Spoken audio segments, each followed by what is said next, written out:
Just let him go to the housekeeper like that. He doesn't look like someone who can handle a captain of a pirate group, right? He took the wooden glass in front of him and drank it, and Zoro put his hand on it. The hilt of the saber at the waist. Nami also looked at Luffy. Nami could be said to have heard the encouragement in Luffy's words just now, but she didn't know the reason for Luffy's actions, but Nami believed that Luffy would not deliberately let others die. I once promised Usopp that when I go to sea, if I see his son, and if his son has the energy to go to sea, I will invite his son to my boat. For Nami and Zoro, Luffy did not. There's nothing to hide, and it's not something worth keeping secret in itself. Usopp. It's a name I'm very familiar with, as well as the previous Shanks. Luffy, who are they? Compared to Luffy's son of Usopp, Nami guessed it when Luffy said this. Usopp is Usopp's son, but what makes Nami more concerned is the name Usopp. Huh. Nami doesn't know. I thought you should know about those forces at sea. No wonder Nami looked calm when he talked about Shanks in front of the clown buggy before. But it shouldn't. In the original plot, Usopp knew that the red-haired Shanks was a great pirate, and there was no reason why Nami didn't know. Don't look surprised, idiot. After all, I have to focus on sailing, so how can I have so much time to remember other things? Nami felt his knees in his knees at Luffy's surprise. One arrow, really, he was so understanding before, how could it be like this? Luffy was speechless at Nami's sudden anger. He didn't mean to mock her. Huh, is this a woman? The 4 emperors have red hair, so you should remember. Since Nami was familiar with the names of Shanks and Usopp, he had obviously read the relevant reports in the newspapers, and Luffy should be able to remember it as long as she reminded her. It's the red-haired Shanks, I remember it. No wonder it sounds familiar. That Usopp is the sniper on the red-haired ship, right? After Luffy's reminder, Nami suddenly remembered, but then very much surprised, is that Usopp actually Usopp's son? Hey, what are you two talking about? What 4 emperors? Shanks. Zoro was supposed to be a well-informed bounty hunter, but now Zoro appeared to be completely incompatible with a bounty hunter. You? Forget it, don't want to talk about it. Nami glanced at Zoro without any intention of explaining it to him. Hey, you woman, I'll slash you. Zoro immediately went mad at Nami's meaningful glance. Luffy took a bite of the meat, and seeing that Nami really had no intention of explaining, he had to say, since the swordsman exists at the top, then the pirates will naturally stand out, and among these powerful pirates, standing the 4 pirates at the top are collectively called the 4 emperors, and these 4 pirates are also the closest to the One Piece. Speaking of which, the current world's #1 swordsman, Hawkeye, seems to have a good relationship with Shanks. At the end, Luffy also glanced at Zoro. Hey, so that's the case, then it seems that getting on your ship is quite the right choice for me. You will definitely find that Shanks in the future, right? Then I will know the whereabouts of Hawkeye. Hearing Luffy's mention of Hawkeye, Zoro suddenly became interested. For Zoro's excitement, Luffy didn't want to attack him, but when it comes to Hawkeye, the original book seems to have mentioned that Hawkeye appeared in East Blue during this time, and he doesn't know if he can meet him now. If you get on it, you won't just watch it like the original. If you seize such a good opportunity, your Hawkeye may be able to go further. But Zoro's words, I just hope that he won't be abused too badly, even if he has told him the realm of Zhongong and the existence of Hawkeye in advance, but the time is too short, Zoro may not be able to meet the master in front of Eagle. However, there is also an advantage to being abused. The current Zoro vision is limited to East Blue. As the original Zoro said, it is impossible to have such a long distance in the world, but it turns out that the distance may be far more than that. Thinking of this, Luffy said directly, although I will go to Shanks, but you don't have to wait until then. I heard that Hawkeye has appeared in East Blue recently, maybe we can meet him before going to the Grand Line. Really, that's great, I've long wanted to know how strong the world #1 is. Although he didn't blindly think he could defeat the opponent, Zoro didn't have the slightest fear. The gap may be bigger than you think, Luffy thought to himself. But Luffy didn't say it, and it wouldn't change Zoro's thoughts. Instead, let him experience it himself, and he also needs to experience the real powerhouses in this world. Although his grandfather is the top fighting force in the pirate world, he has never seen him take action with all his strength. As for Shanks, he has never seen the other party take action, and in the year they met, the other party did not reach the current level. As for whether it will be directly hacked to death by Hawkeye, Luffy can only say that even in the face of Shanks, Hawkeye will not kill him. Of course, he will not kill himself, not to mention that Luffy just wants to see the powerhouses in this world, just like Hawkeye during Summit War. I want to see the gap with the strongest man in the world, and, in the plot, Rayleigh also said that Hawkeye will only make rapid progress in the constant battle of life and death, and this battle may become the first battle of Luffy Hawkeye's qualitative change. But after thinking about it, it is still a problem whether we can meet Hawkeye. At present, we still need to solve the problem of Usopp. At present, it seems that the first step is a success, at least I don't have to worry about whether to invite him on board. Then let's go too. After all, our ship may be counting on the eldest lady, Usopp said, but we can't let her have an accident. No longer thinking about Hawkeye, he ate all the remaining meat and saw Nami and Zoro had also finished eating, and Luffy stood up and said to them, "Hey, I've been waiting for your words for a long time. I don't hate that kid, but I don't want the person who brought us into the village to be killed by others." Zoro grinned and held the knife around his waist. He could only say that the expression is worthy of being called a monster. "I hope that eldest lady can give us a free boat for the sake of our help." It can only be said that Nami is still so persistent about Bailey. Asterisk. Just as Luffy and Nami Zoro walked out of the hotel together, they met 3 children with wooden daggers. "Hey, are you pirates? What did you do to our captain?" One of the little boys with a skull pattern on his head shouted. "Could it be? Have they been killed by them?" Another chubby little boy with glasses looked very flustered, obviously thinking of something bad. "Stop guessing. Little guys, your captain is probably going to fight the real pirates now." Luffy watched the 3 bodies tremble slightly, but still raised the wooden sword in his hand to himself and Zoro's 3 child, smiling. These 3 people should be Usopp's 3 little servants. They saw that Usopp brought the 3 of them to the hotel before they came, but now only Luffy and a few people came out. I thought Usopp was killed by the 3 of them. But Luffy didn't have any bad taste to scare the 3 children. After all, he didn't hate people with courage. Real pirates. Battle? Hearing Luffy's words, another boy in short sleeves was slightly stunned. His short sleeves also had a skull pattern drawn on his chest. Obviously, the 3 little guys should still yearn for pirates. Although Luffy doesn't hate people with courage, he still doesn't approve of these children who want to be pirates at a young age, and it's not the kind who can't live without their parents. But people are young, and now they are just playing pirate games. When they get older, they will probably change their minds. Luffy didn't say anything. "Since you are here, how about you? Do you want to go see your captain with us? Now that we have met. Then bring them along, so that they can see the real pirates. Maybe after seeing them this time, they will change their minds." "Of course we're going. We are members of the Usopp Pirates. How can we escape when the captain is in danger?" The 3 little boys seemed to have aroused their fighting spirit, and clenched the wooden daggers in their hands. Peeved. Nami on the side couldn't help laughing when he saw the serious looks of the 3 little guys. "Hey, what are you laughing at, this woman? Are you looking down on us?" The 3 men who were still aggressive were defeated by Nami's smile, and the expression on their original generous face turned into anger and anger. "You little bastards, don't be pirates and pirates all day long. The real pirates aren't your kind of jokes. Those people will kill or enslave you without hesitation. They don't care if you are. Children are still adults." Nami was quite upset that these children were clamoring to be pirates all day long, and her own experience made her not like pirates at all. The oppression of the pirates. "Wow. Ant Tiger is going to eat people." The 3 little guys were startled by the suddenly angry Nami, and they all shouted out loud. Bang, bang, bang. "Who do you say is Ant Tiger?" The fist fell on the heads of the 3 children mercilessly, and Nami suddenly became irritable about being called Ant Tiger. Wow. Nami beat him by himself, and the 3 children didn't dare to resist, so they covered their heads and cried out in pain. "Okay. Stop making trouble, let's go." Seeing that Nami and the 3 little guys didn't want to stop at all, Luffy had to stop it. Boring. Zoro clicked his tongue beside him, but received a head-on blow from Nami. Boom, are you dissatisfied with me? Do you want to fight, woman? Watching the war develop to the other side, Luffy simply ignored it and walked towards the location where Usopp was perceived by observation Hawkeye. In addition to the familiar figure of Usopp, there were 2 other figures. "You're just the son of a frivolous pirate. No matter what you say or do, I won't be surprised, but please don't approach my eldest lady." In the courtyard of the big house, the bespectacled butler Sven used the palm of his hand. The lower part lifted his glasses and looked at Usopp, who was trying to explain something to the blonde girl standing by the window. Huh? It's really strange. The captain of the dignified Black Cat Pirates, Captain Klo, who is known as 100 Ways, has now become a housekeeper. He also said that the pirates are indiscriminate. What's the purpose of running here to be a housekeeper?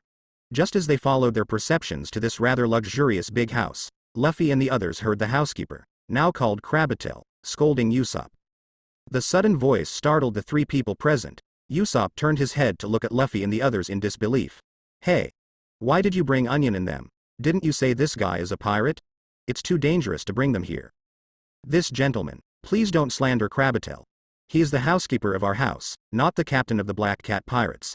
The weak young lady leaning against the window had short blonde hair and a pale complexion. It should be because of staying in the house all the year round. She quickly waved her hand to Luffy to deny the sudden appearance of Luffy. After all, she was the housekeeper who took care of herself for many years. Kaya didn't believe the words of Luffy and the others, but the weak eldest lady didn't get angry because of it. She just explained to Luffy and the others in a soft voice. As the party concerned, Crow's head was slightly lowered at this moment, and his glasses-wearing eyes flashed with wisps of cold light. The appearance of the troublemaker over and over again made this very resourceful pirate captain a little impatient. Although I don't know who you are, but you shouldn't be from this village. Could it be the helper that Usopp found? Why? Did that liar promise you anything? Don't be deceived by him, he is famous in the village. The big talker. Although Usopp and Luffy revealed the pirate's identity one after another, Crow didn't act directly because of this, but calmly poured dirty water on Usopp. In Locke's view, even if his identity is exposed, as long as the eldest miss still believes in him, then he has the confidence to get rid of the foreigners like Luffy without knowing it, so that the plan can continue. As for Usopp, Crow is not worried that anyone will believe his words. After all, he has not been wasting time here in vain these past few years. Hey, Krabatel, how can you say that to Usopp? Hurry up and apologize to him. As for Usopp, although Kaya always knew that the other party was talking big, Kaya didn't hate it. Did not get bored with this big, brooding house. Asterisk. Sophistry is useless. The Black Cat Pirates have already been killed by me on my way here. Oh, and there is a hypnosis master named Zango who is guarding the boat on the coast. There is no Black Cat Pirates anymore. Cover. How are you going to kill Kaya justifiably and inherit her family's inheritance? Ignoring Usopp, who was angry because his father was insulted, and ignoring the explanation of the sick lady, Luffy's eyes were full of oppression. A Sven face with glasses. After hearing Luffy's words, Crow had the urge to kill the opponent for a moment, but he still resisted it, but the clenching and loosening of the falling hands did not hide Luffy's perception. Stop talking nonsense here. If you guys don't leave, I'll call the security guards to expel them. Crow turned his back to Kaya, and in front of Kaya, he was staring at Luffy and the others with cold eyes. I really don't cry without seeing the coffin. Luffy shook his head, no longer thinking of angering the other party. After all, he is the captain of a pirate group, or a pirate known for his ingenuity, and continuing to entangle him is just a waste of time. With a slight force on his feet, Luffy's figure disappeared in place, and when Luffy appeared in everyone's field of vision again, Luffy had already appeared behind Locke, and at the same time his right hand was clenched and raised high. No, please stop. Although he didn't see how Luffy appeared behind Krabatel, the fist raised high after his appearance made Kaya horrified. Holding the window sill tightly with both hands, tears in his eyes flashed, couldn't help shouting loudly. At the moment when Luffy disappeared, the originally calm Chloe's pupils shrank suddenly. At the moment when Luffy appeared behind him, Chloe had a feeling like a light on his back. Experience told himself that this time he blocked. If you don't dodge, you may be killed directly. As the thoughts turned around, Locke's body instinctively moved, and his footsteps had already appeared not far away. At this time, Luffy, who had raised his fist high, did not smash his fist, but just let go of his clenched right hand lightly. Miss Kaya, your housekeeper is really amazing. You can actually have such good skills. You must be very safe, right? Luffy looked back at the eldest lady, who was still tearful, and then jokingly looking at Crow who appeared not far away. Krabatel. Kaya covered her mouth with her hands and looked at her housekeeper in disbelief. The weak look with light in her eyes looked so charming. Cut. Chloe, who was forced by Luffy to reveal his true strength, clicked his tongue. Since it has been discovered, there is nothing I can do, although it is very different from what I expected, but as long as you kill you, the property can still reach me. In his hand, he is still wanted by Marine, and with this amount of money, it is worth it. Out of nowhere, Crow took out a pair of sharp long-clawed weapons. How could it be? Kaya couldn't accept it for a while when she saw that the housekeeper she was close to actually admitted that she was a pirate. What are you talking about, a pirate? Aren't you a pirate yourself? Usopp finally couldn't help yelling at Chloe when he saw Chloe admitting that he was a pirate. HMPH, you're still talking about pirates not being pirates. If that's the case, let's show you what real pirates look like. Chloe, who was already wearing a weapon, snorted coldly, then head and hands naturally drooping, spoon. As soon as the voice fell, the figure had disappeared from everyone's sight. Hey, where did that guy go? Nami and the others who had been at the gate had not recovered from Luffy's shot just now, and were once again shocked by the speed shown by Crow. Be careful. At the moment when Chloe disappeared, Zoro immediately drew his knife and stopped in front of Nami and the three children. The sound of sharp weapons piercing the air was constantly heard around, accompanied by scratches on trees and walls. Just as Usopp was looking around to find something, Luffy's figure disappeared again. Luffy's figure appeared behind Usopp, and at the same time, his right fist slammed into the ground at the moment Luffy appeared. Boom! As Luffy's right fist smashed down, Crow's figure was smashed to the ground at the same time, and the ground cracked all around in an instant. If you want to kill us like this, you're too proud of yourself. Amidst the dust, Luffy said coldly, looking at Chloe, who had rolled his eyes, vomited blood, and fainted on the ground. What? What's the matter? Usopp seemed very flustered about Luffy and Chloe who suddenly appeared behind him. After all, looking at the current situation, if it wasn't for Luffy, he might have been killed by Chloe. Okay. It's amazing. The three little guys on the side only knew that Crow suddenly disappeared, and when he reappeared, he was knocked to the ground by Luffy. Even Kaya, who had been holding on to the window, couldn't help but look at Luffy in surprise, but when she swept across Chloe, who was lying on the ground, a trace of sadness flashed in Kaya's eyes. It is not a happy thing for anyone to be betrayed, not to mention that the other party still has the purpose of killing himself from the beginning. It is estimated that only Nami and Zoro were not surprised. After all, although the two didn't know Luffy's specific strength, they could scare away the clown Buggy, and it was no problem for Chloe, who offered a bounty similar to Buggy. However, in addition to being calm, Zoro has some urgency. Even Crow has that kind of speed, but Luffy can easily catch up with the opponent. How strong is the four emperors in Luffy's mouth? How strong should the Eagle Eye be? Then Miss Kaya, Chloe has already solved it, and you can only ask someone to sort it out yourself. Luffy looked at Kaya, who looked like a sick beauty, and the other's eyes were slightly red. Obviously, Chloe's matter is not good for this eldest lady. Still a big hit. Yes, don't worry, this gentleman. After all, Crow came for my family's property. I am very grateful for my husband's help in defeating him. We will naturally take care of things here. As for Luffy's words, Kaya naturally no problem. Really, it was Luffy who saved his life. My name is Monkey D. Luffy, just call me Luffy. One more thing, I hope Miss Kaya can do me a favor.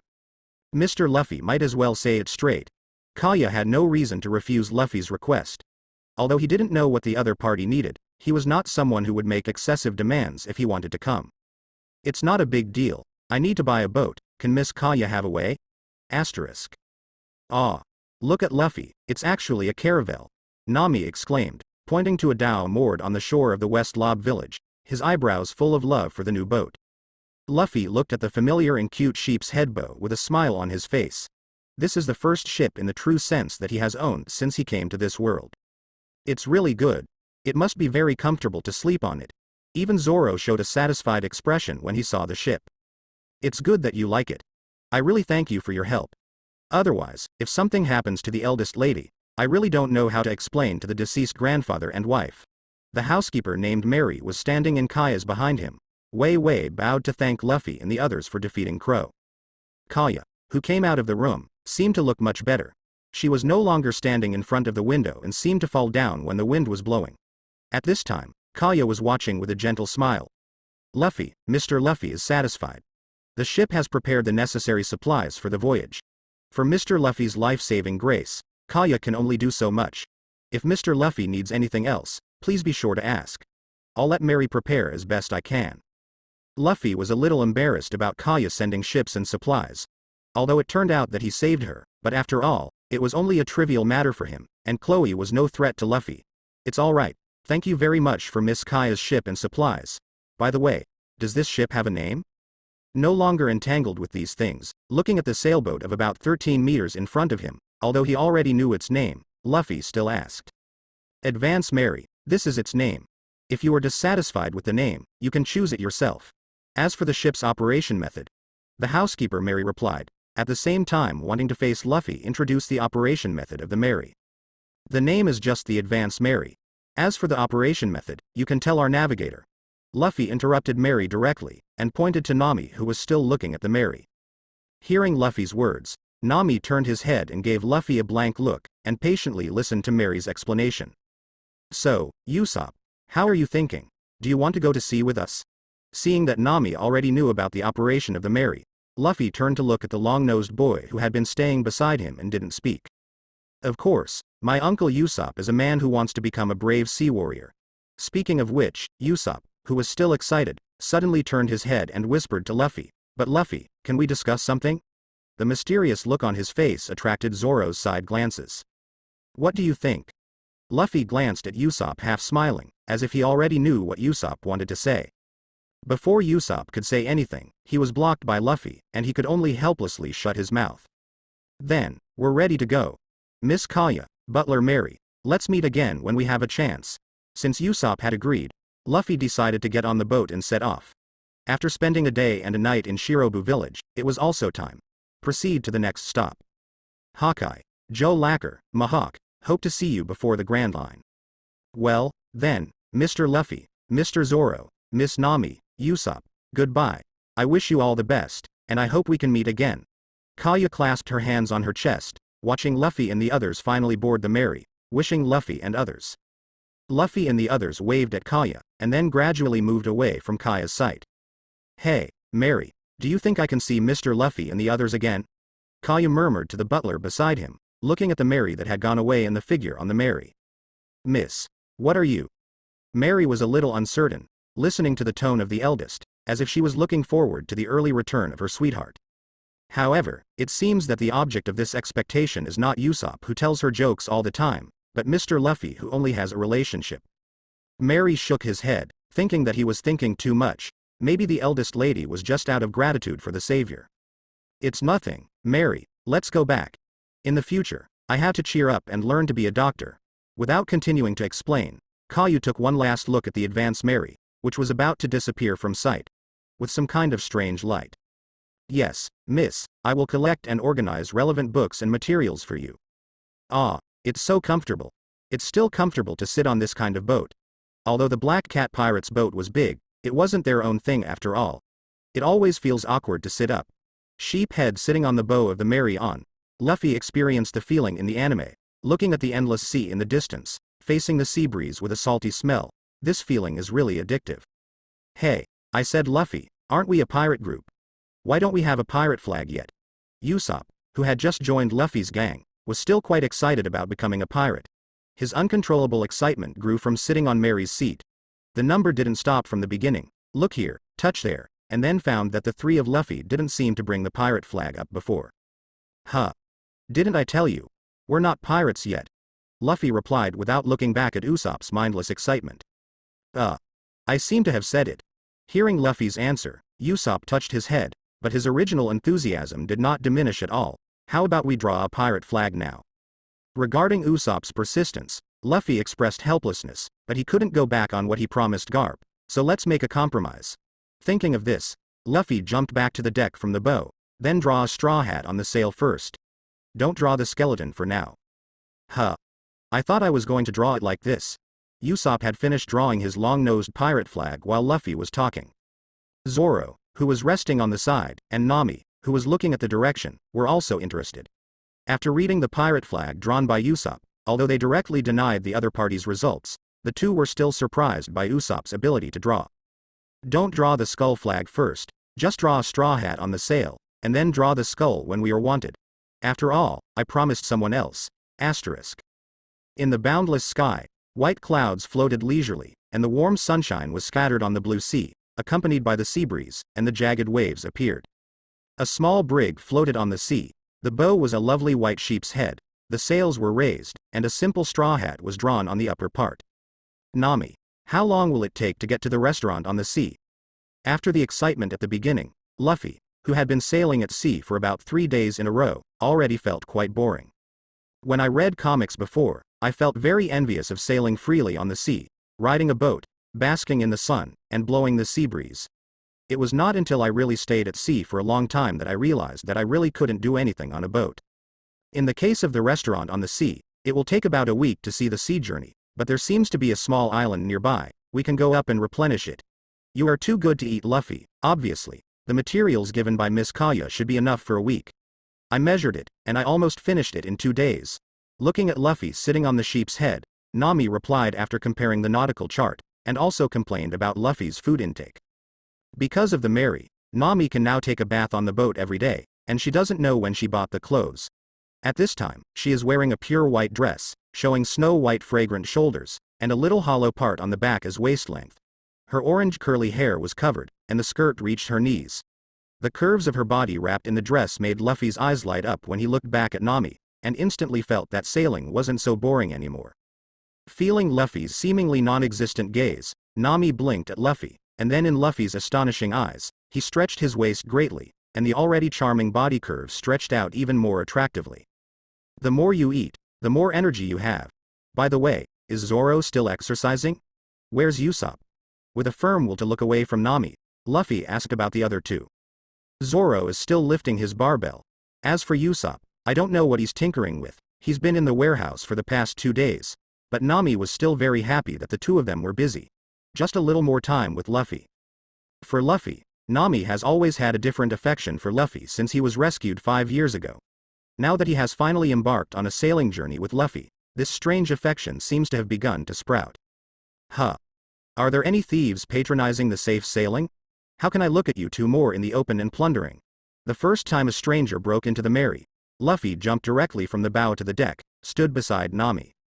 Although Luffy didn't use the observation haki during the voyage, Luffy felt it right away when someone boarded the Mary with malice. What's the matter, Luffy? Without hearing what Luffy said, Nami asked Luffy, who suddenly jumped down. 3 people climbed on the Mary. It seems like they want to steal our treasure, and there is a pirate ship coming in the distance. Let Zoro know. Instructed to Nami, Luffy locked his eyes. In the distance appeared on the pirate ship. As for Usopp, those 3 thieves had to go to the warehouse to steal the treasure. Usopp was in the warehouse now. Although he was a little timid and not very strong, he still had no problem dealing with a few thieves. Okay. I'm going to call Zoro. Luffy, be careful.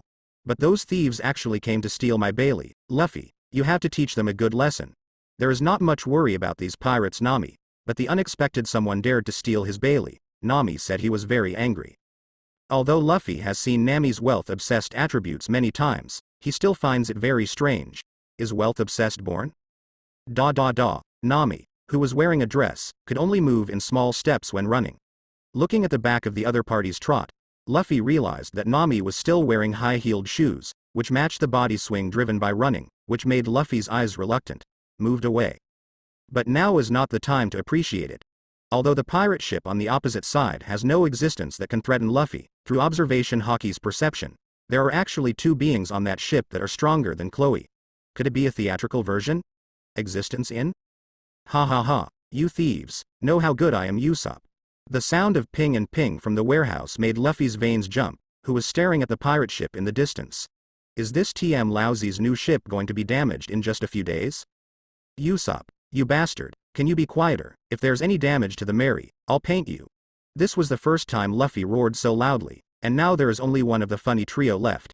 With such great power, Luffy can only be thankful that he was reborn as Luffy. You were actually climbed onto the boat by a stranger, Luffy. Zoro, who had just been called by Nami, finally had a chance to mock Luffy, who had always been mocking himself before. You were exercising over there. Why didn't you find these thieves? Good guy. He was clearly exercising not far from where the thieves climbed up, but he couldn't find these thieves, but he still had reason to ridicule himself? Zoro, who was asked back, instantly shut his mouth, and started to look from the left to the right to see what you were talking about. What about Nami? Zoro came out, but Nami, who called Zoro, didn't come out. She shouted behind me and left. I didn't pay attention. Zoro answered indifferently, this big man, can he still fall into the sea? At this moment, there was another sound of bang, bang, bang, and bang. This time it was the sound of punching and kicking, and at the same time Nami's voice also came. You guys dare to steal my Bailey. Then there were continuous beating sounds, and several unidentified screams. When Usopp appeared with 3 strange creatures tied together and their faces swollen into pig heads, Nami also ran from behind while clapping his hands. How did you change your clothes? The reappearing Nami had changed back to the long-sleeved jeans from before. Oh, It's inconvenient to beat people in that outfit. Glancing at Luffy, Nami replied lightly, idiot. Finally, he cursed softly like a murmur. Luffy didn't hear the last whisper, just nodded to Nami's explanation, and then looked at the three thieves who were beaten into pigs' heads. Are you guys with that pirate ship? Wu, hurry up and let us go, or else, the Golden Dragon boss won't let you go. Asterisk. Ah, leave us alone. Thump, thump, thump. Ignoring the three people's pleas for mercy, Luffy let go of the hand holding the rope. 3 thuds of falling into the water sounded, and the 3 thieves who were tied up and beaten into pigheads by Nami were thrown into the sea by Luffy. Those 3 guys came here by boat, and there was a child on the boat. It should be the same as Kebi before, who was tied to work as a coolie. Before picking up the 3 thieves, Nami had already found their boat, and walked around. There was nothing on the boat except a child who was tied by a rope around his waist and held the rudder of the boat. I have to say that Nami is really fast when looking for treasures. Does the money fan have this bonus? But I heard something from them. Have you heard of Wu Nan, the golden pirate? Nami's eyes were obviously different when he talked about the golden pirate. The bright look was almost direct. Turned into Bailey. Wu Nan. Is that the legendary pirate who specialized in robbing the wicked of the gold? Zoro seemed to have heard of this person, and knew who she was talking about when Nami uttered the name Wu Nan. That's right. It said that the leader of their group, the Golden Dragon, has already found the location where Wu Nan buried the treasure. Nami, who was talking about the treasure, was full of excitement, and his bright eyes stared straight at Luffy, his face almost touching Luffy. The look on his face, the look of hope on his face, gave Luffy no chance to refuse at all. But Luffy didn't mean to refuse. Although Wu Nan's treasure was probably not there, the pirate ship was not necessarily. Since he stretched his hand on Luffy's ship, he naturally needed to exchange gifts. But does East Blue still have such a guy? Luffy doesn't remember at all, but it doesn't matter, it's all a punch thing anyway. By the way, what about the kid you were talking about? Luffy asked Nami, remembering the kid who was caught just mentioned by Nami. It's still on that boat. After all, the specific situation was uncertain at the time, and the boat was safe for the time being, so Nami didn't care about him. Rescue him and ask. He should know some things, otherwise the pirates won't catch a useless person, right? Just like the previous Kobe, because he knew some sailing skills, Alvida didn't kill him, took him. Zoro, the child is handed over to you. Usopp, it's time to test your shooting skills. The task of saving the child was handed over to Zoro, and Luffy looked at Usopp. Huh. What do I need to do? Kill the other's captain with a cannon? Although he was a little flustered in his heart, Usopp's words were not intimidating. It's best to kill it directly. You can give it a try. It's useless when the cannonballs are placed. Luffy nodded, not rejecting Usopp's proposal. Zoro on the side didn't leave immediately, and he also wanted to see if Usopp, who could be invited by Luffy, was really capable. Okay, look at me. Let them see how powerful Uncle Usopp is. Seeing that Luffy didn't refute his words, Usopp immediately forgot the nervousness just now, and ran towards the Mary's cannon with a little excitement. At this time, the bow of the Mary was facing the pirate ship that had already advanced a certain distance, and Usopp did not see any special aiming movements, but just moved the muzzle up and down, and then ignited the fuse of the gunpowder. Boom. The iron cannonball fired its tail flame towards the pirate ship on the opposite side. Boom. The opposite side didn't seem to react that Luffy's side would use artillery, so no one came out to block it, and the flying cannonball hit the bow of the pirate ship directly. With the roar of the cannonball hit, the pirate ship's bow was directly bombed with wood chips flying, and flames ignited after a while. It actually hit. Ha ha ha, as expected of Uncle Ben. After seeing the accurate hit of the cannonball, Usopp wiped the sweat from his forehead, and immediately put on an expression of coming to praise Uncle Ben again. It actually hit. I thought you were bragging. Nami on the side obviously didn't know Usopp's ability, and was surprised to see that Usopp could hit the enemy ship with his artillery from such a long distance. And Zoro, who saw Usopp successfully hit the pirate ship, glanced at Usopp, and walked towards the boat parked behind the Mary, where the 3 thieves were riding just now. However, although this cannon accurately hit the bow of the pirate ship on the opposite side, for the huge pirate ship, the power of a cannonball is not enough to sink it, and, with this cannonball first, someone on the other side was already standing in the place where the bow was intact. Golden Lion. No, that guy's legs are standing there. Seeing the person appearing on the bow of the pirate ship on the opposite side, Luffy immediately thought that he saw a legendary existence. That head was like a lion. It's true that Luffy, who has never seen a real person, is easily misunderstood, but when he sees the other's intact legs, Luffy realizes that he has misunderstood. Just when Luffy looked at the opposite side, the person who looked like Golden Lion also found Luffy and others. Although there was still a long distance away, Luffy still saw the grim smile on the other side's face. Then, I saw the figure raised his hands high, and there seemed to be airflow flowing around his body, and then, a blue light condensed around his mouth. Demon fruit power. Looking at the opponent's posture and the light that gradually solidified in his mouth, Luffy became slightly interested. After all, in East Blue, such things as devil fruit are quite rare. Luffy, is it okay to let that thing launch? Will there be a problem with the Mary? Nami wasn't worried about his own safety at all. After all, Luffy was standing in front of him. Nami felt that as long as he stayed by Luffy's side, there will be no fear at all. Don't worry. An attack of this magnitude is not enough for me to stop. Luffy smiled confidently while leaning forward slightly. Drink. The attack on the opposite side seemed to be condensed and completed.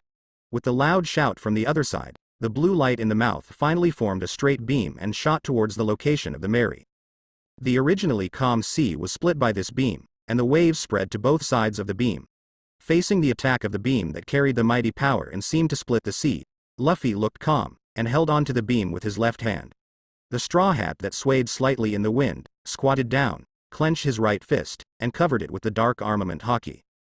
Luffy slammed his right hand, and a layer of fiery flames suddenly covered his dark arms and fists with subtle and violent shaking. His hair that was exposed outside his straw hat fluttered in the wind, and his red waistcoat also rattled.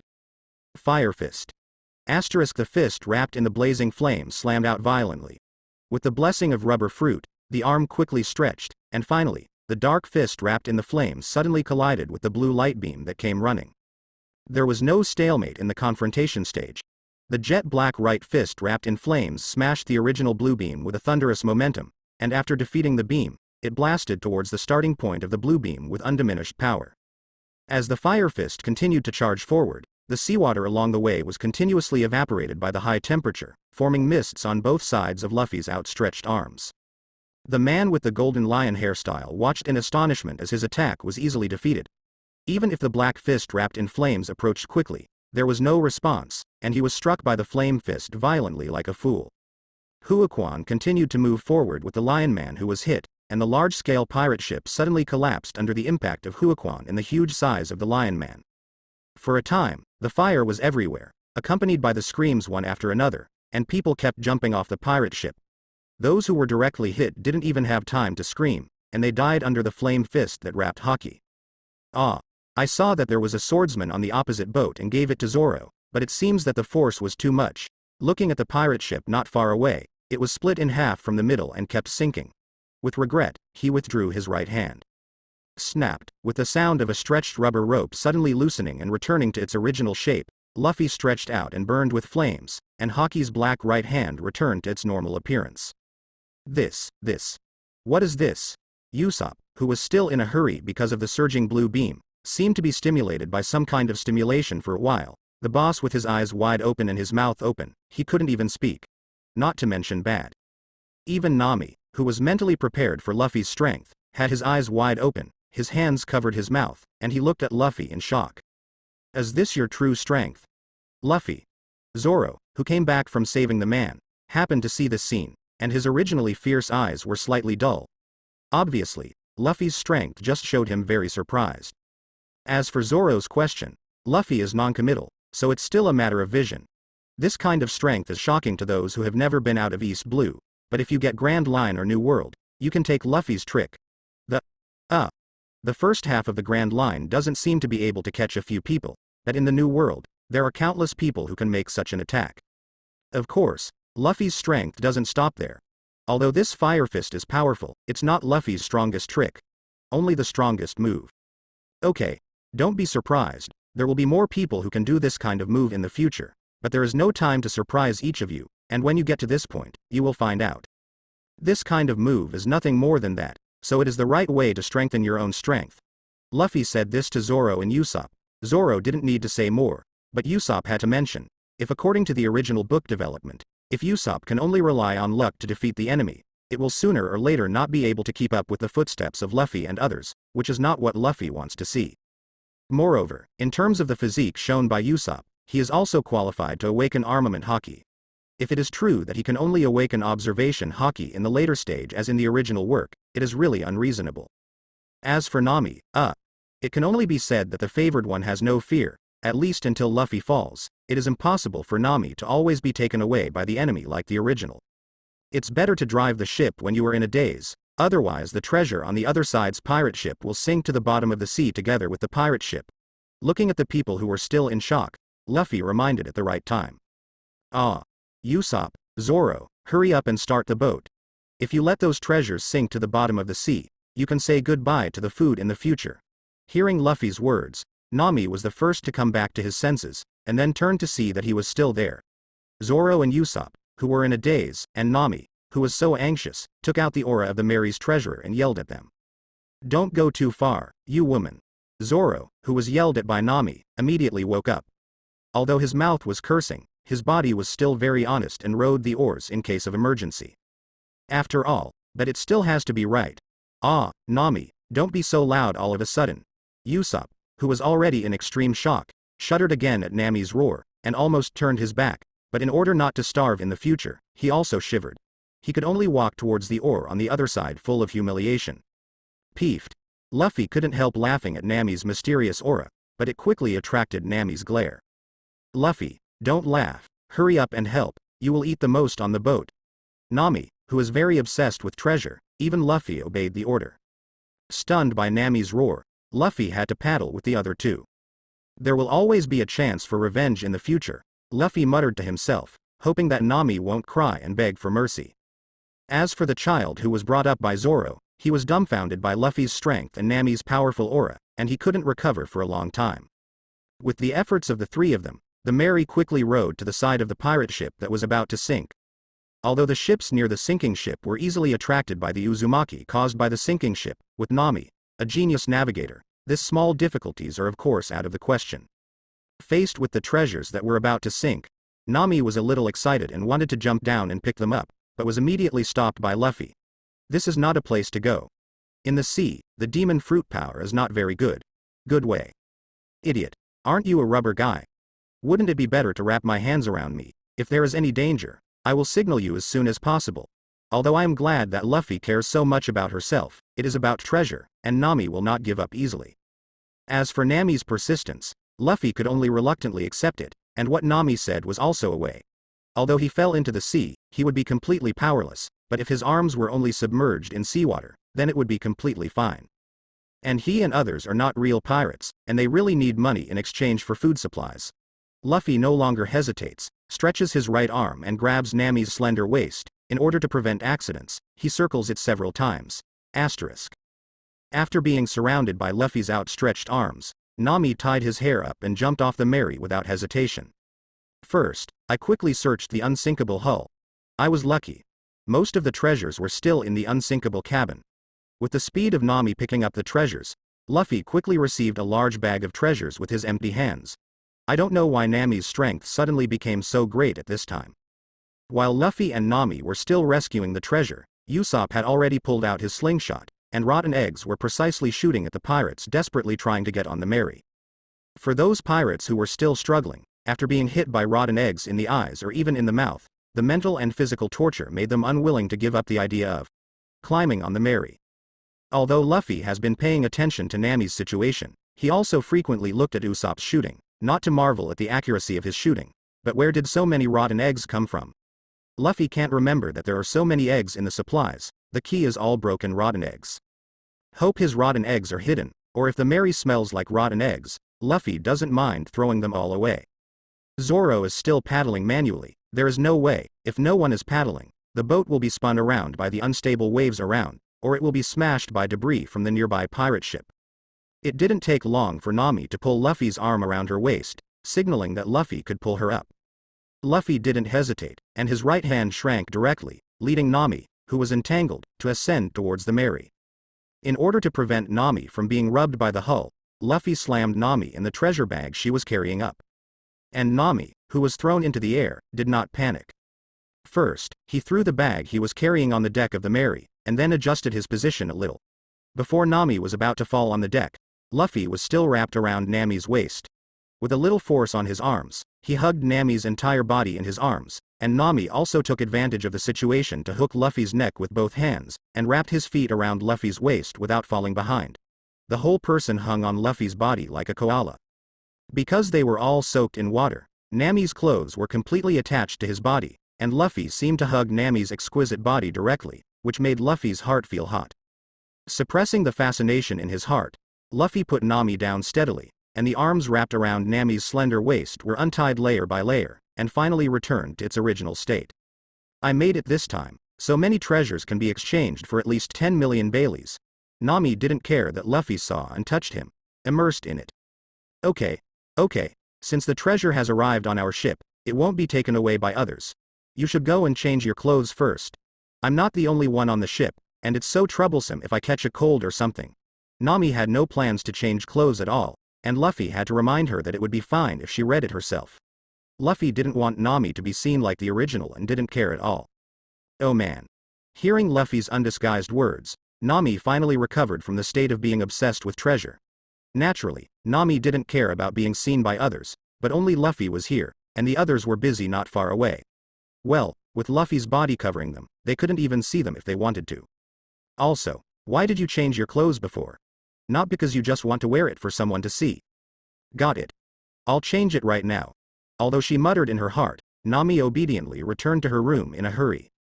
By the time Nami was out of his clothes, the Mary also got away from the wreck with the efforts of Zoro and Usopp, who was re-paddling. Since the enemy has been resolved and the treasure is in hand, shouldn't it be time to discuss how to deal with this little guy? Looking at the little boy who hadn't spoken since just now, Luffy touched his chin and asked everyone's opinion. You want? What do you want? Let me tell you, I'm the big pirate Fei Nan. I won't be afraid of you. Originally sitting quietly on the deck, the little boy who looked around from time to time saw that Luffy and the others all turned their attention to him, and the boy who thought they were finally going to attack him finally panicked and wanted to say something threatening, but he stumbled a little because of fear. Why are we considered bad guys every time? Luffy didn't soothe the fear of this little boy who claimed to be a flying man, but looked at his other partners thoughtfully. The first to bear the brunt is Usopp, because at that time he also regarded Luffy and the others as pirates who wanted to invade the village of Xylab. Ahahaha. That's because Zoro. Yes, it's Zoro. The expression on his face is so hideous. Others will think he's not a good person. Seeing Luffy looking at himself, Usopp hurriedly tried to hide the past, but Luffy stared straight at him, and Usopp had to move out of Zoro as a last resort. Zoro, who was named by Usopp, frowned and had blue veins bursting out of his forehead. I had to say, Usopp was right. Wow. Don't kill me, Fei Nan shouted while holding his head at the right time, completely confirming what Usopp said. Nami on the side covered his mouth and chuckled after seeing this scene, and Luffy also showed an expression of sudden realization. The corners of Zoro's mouth twitched when he saw it, and he didn't know how to refute it. After all, the children were so obvious. Okay, no kidding, then, Fei Nan, let's call you that. Can you tell us who you are and where you came from, so that we can send you back? Luffy looked at the little boy again. I don't want it, I won't go back. You are so strong, you can definitely find Wu Nan. Please let me follow you. I want to meet Wu Nan, the legendary pirate, and let him accept me as his younger brother. Seeing Luffy wanting to send himself back, Fei Nan immediately shook his head.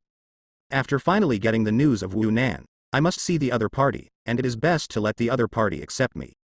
How do you know that we can take you to see Wu Nan? And as far as I know, the great pirate Wu Nan seems to have died a long time ago. Although he was regarded as a villain, Zoro did not take it to heart. To a certain extent, that is also true. Wu Nan won't die. He is a pirate with immortality. I believe he must still be alive. Hearing Zoro say that Wu Nan was dead, Fei Nan, who was still quite afraid of him, forgot his fear and moved directly towards him. Zoro growled. It turned out to be a rebellious kid who ran away from home, but the Oden here is really delicious. On a small boat with an Oden shop, Luffy and the others were eating the Oden on the plate in front of them with relish. Outside the cabin, the Mary was tethered to the boat to keep it from drifting away. What a rebellious brat. I want to be a man of younger brother Wu Nan. It's all your fault, Grandpa, for talking too much. Hearing Luffy calling himself a rebellious brat, Fei Nan immediately responded loudly. At the same time, he did not forget to complain to the owner of the Oden restaurant, his grandfather Iwazo. A little brat like you can't do anything except make trouble for your family. For the bear child, even if the other party is for that so-called dream, Luffy will teach him a lesson. Damn it. I still want you to take me to find Wu Nan. Humph. You don't need to bring me, I'll find it myself, said Fei Nan, angrily prepared to leave his grandfather's boat. Good guy. Let me take you with me, or is it good for me? Luffy was a little speechless, and sure enough, bear children are annoying everywhere. Uncle, if I guessed correctly, you should know the pirate named Wu Nan, right? In general, even if Luffy hasn't seen the theatrical version in this kind of plot, he can probably guess the relationship between the characters in it. After hearing the question that Luffy asked his grandfather, Fei Nan, who was about to rush out the door, immediately stopped and looked at Iwazo, who was still cooking Oden, in disbelief. Iwakura was silent for a while, but the action of making Oden in his hand did not stop. Finally, under the watchful eyes of Luffy and Fei Nan, Iwazura slowly spoke about his childhood. The plot is very old-fashioned. Two people who were originally close to each other are going to part ways because of different ideas. Therefore, the two fought on the edge of the cliff, but during the fight, the two fell off the cliff at the same time. When the two were hung on a cliff branch, because the life-saving banner could not bear the weight of the two, Iwazo let go of Wu Nan's hand and prepared to sacrifice himself in order to let Wu Nan live. However, it can be said that it was good luck that Yonzo was rescued by a passing ship, and while Yonzo was in a coma, Wu Nan embarked on a sailing journey alone. Why? Why did you never tell me this before, Grandpa? After listening to the story of Yan Zhang and Wu Nan when he was a child, Fei Nan couldn't help roaring loudly. The person he has been looking for is actually a good friend of the person closest to him. However, knowing that he always wanted to find Wu Nan, his grandfather never told him what he knew. So what if I tell you? Will you give up looking for Wu Nan after telling you? Iwazura didn't say anything. This was Luffy asking Fei Nan. But uncle, do you know where Wu Nan's treasure is hidden? Maybe if you find this place, many questions will be answered. Ignoring Nami, whose eyes lit up when he heard the treasure next to him, it was such a serious occasion. Did they really reveal their true nature after staying together for a long time?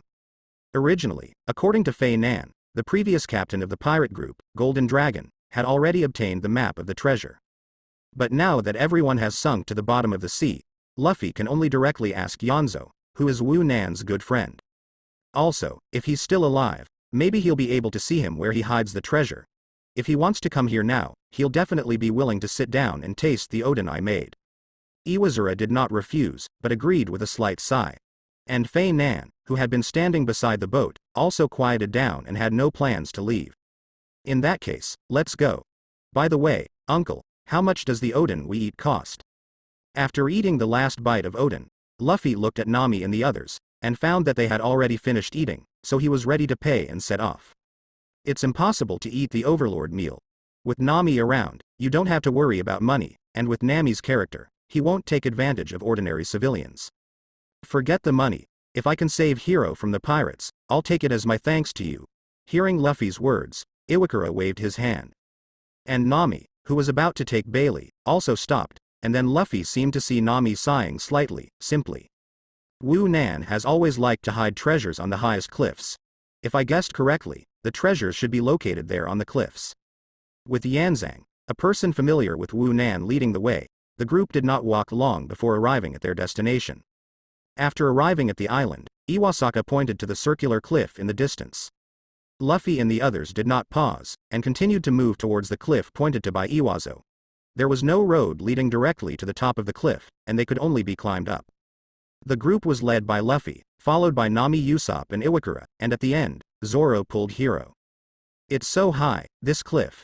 Before climbing to the top of the cliff, a strong wind was already blowing around. Usopp put on his goggles, and everyone had to slow down. After finding a cave and resting for a while, several people finally climbed the cliff. In the center of the cliff, there is indeed a self-made wooden house standing there. Fei Nan, who had been quite excited since he came to this island, rushed to the house first. However, when everyone opened the door, there was nothing but a fireplace. Zoro skillfully pushed open the fireplace, and a passage leading to the ground appeared in the original position of the fireplace. You're too skilled, aren't you? Luffy cast an admiring look at Zoro's first discovery of the secret passage. This house is just such a thing, isn't it strange that there are no roads here? Zoro answered as a matter of course. Going all the way down, I finally found the last room, But this time it was Nami who couldn't help it first, and regardless of whether there was any danger, he pushed the door and entered directly. But, what? The expected gold and silver treasure did not appear. In the entire dark room, only a skeleton wearing a pirate captain's costume sat on a chair in the middle of the room. This is Wu Nan. Looking at the skeleton, even if you don't have to guess, you can know that this skeleton cannot belong to someone else. How is it possible? Wu Nan won't die, you lied. This is not Wu Nan at all. And Fei Nan, who had been in a state of excitement, finally couldn't help roaring loudly after seeing the skeleton, tears streaming down his face. Can't stop falling. Iwazo stopped for a long time, took off the odin that was tied to the top of his head, walked slowly to the skeleton, and poured the odin in the pot in front of the skeleton without saying a word. Look, there seems to be a lot of writing on the walls around here. Unlike Nami, who was lost because there was no treasure, Usopp, looking around, found writing that covered the walls. That's right, this is Wu Nan's handwriting. Iwazo put down the pot and looked at Wu Nan's message on the wall. Asterisk. Nami. How long does it take to get to the restaurant on the sea? After saying goodbye to Iwazo grandparents, the four of Luffy set off again towards the original route. Ah, maybe 3 days, maybe 2 days. Nami replied weakly. Since he left Wu Nan's house 3 days ago, he has been depressed, and his long orange hair, which was originally bright, now looks a little dull. I said, the treasure hunt has to be prepared to return empty-handed. And hasn't the Golden Dragon's treasure been picked up by us? Is it necessary to be depressed for so many days? Luffy looked helplessly at Nami's listless look. That's right, because according to the suicide note left by Wu Nan returned all his treasures to those who were robbed by him before he died, and the house where Wu Nan died did not have any treasure. And his suicide note is also mainly about Iwakura, and those writings show that it was in the last moments of his life. He realized that the idea of rock treasure was the treasure he really wanted to pursue, and the process of his voyage was exactly the treasure he wanted. And, as far as I know, there's a huge amount of gold somewhere on the Grand Line, and if you're so depressed, when are we going to find that gold? Will it be the first to get there? Ordinary persuasion is obviously useless, and Luffy can only prescribe the right medicine and tell the gold that exists in Sky Island, but he does not specify it. Huh? Really? You really didn't lie to me. Where is the gold? As if a switch had been flipped somewhere, and hearing Luffy mention gold, Nami, who was still depressed, immediately lit up, grabbing Luffy's collar and shaking it constantly. Hey, Luffy, you didn't lie to him to cheer her up, did you? Zoro is obviously skeptical about Luffy's words. Everyone was born in East Blue and has never walked out of East Blue. How can you know so much? That's right, Luffy, Nami's depression will pass in a few days, but if you lie to her, your future meals and pocket money will probably be gone.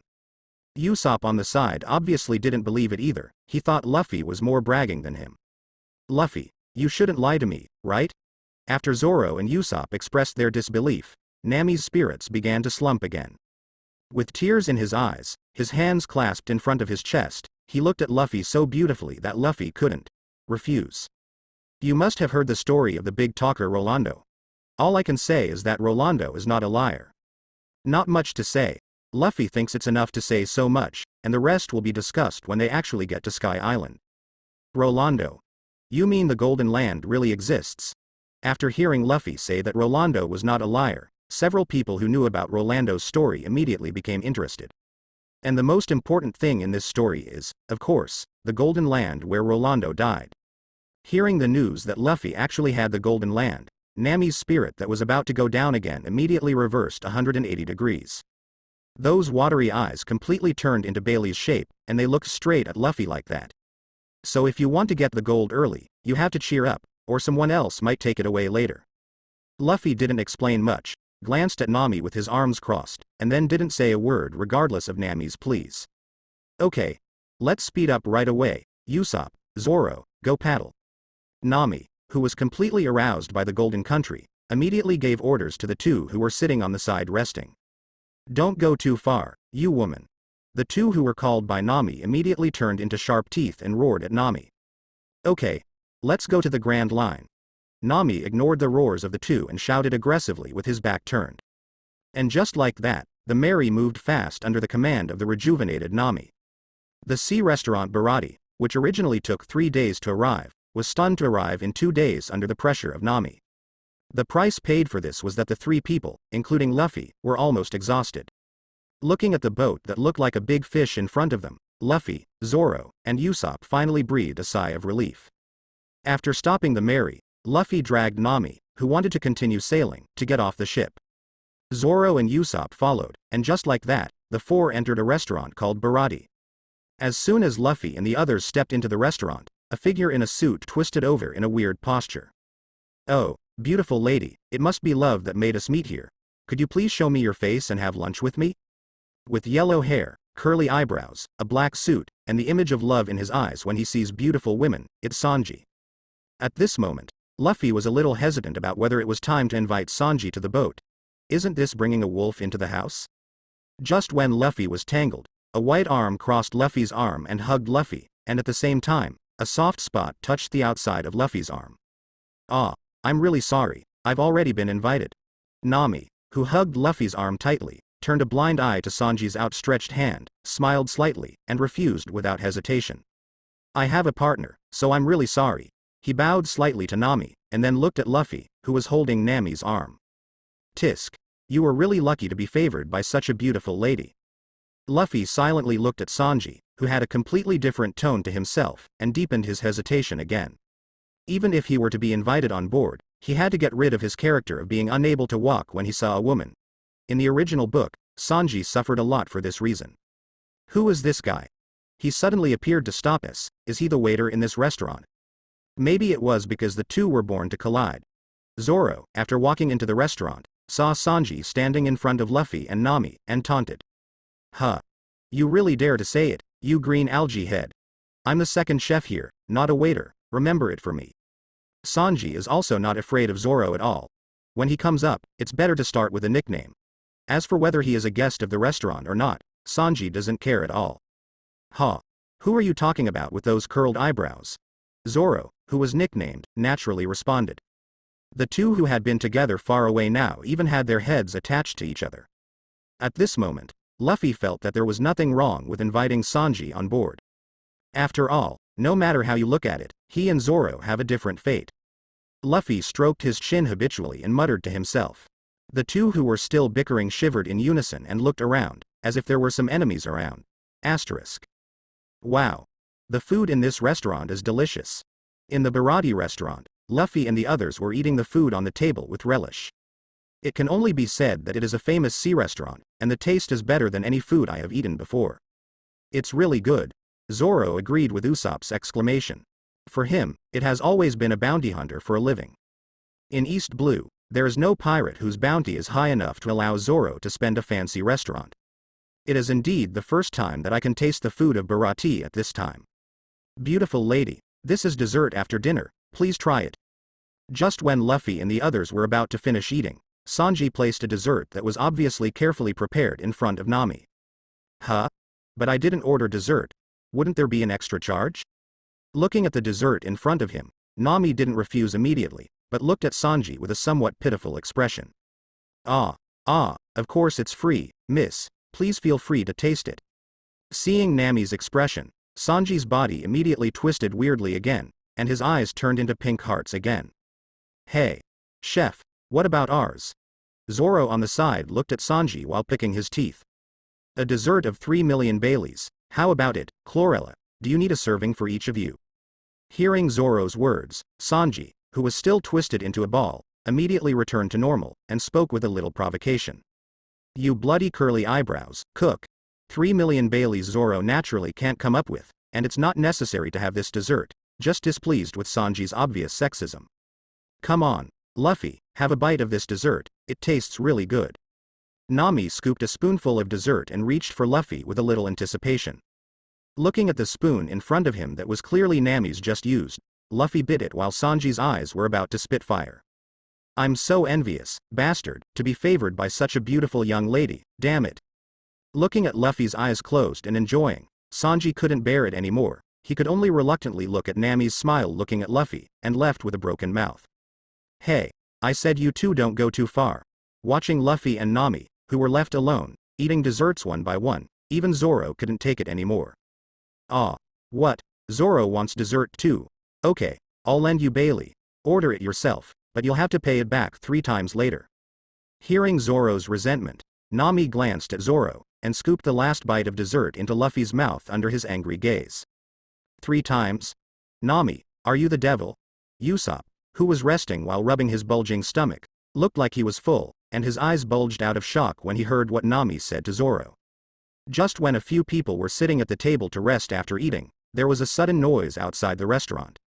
Then, a man in a striped suit walked in, arm-armed by a richly dressed lady. After seeing the man come in, the guests who were eating quietly started to discuss each other. Apparently they all knew the man. From the surrounding discussions, Luffy also learned the identity of this man. Captain Naval Headquarters, Iron Fist Finbooty. For this man who calls himself Iron Fist, Luffy doesn't know whether to say he is arrogant or has a dream. I don't know if Garp knows such a person, but with his character, he probably wouldn't care if he knew it. What follows is a farce like the original. That Captain Marine played a B defeat and got a circa.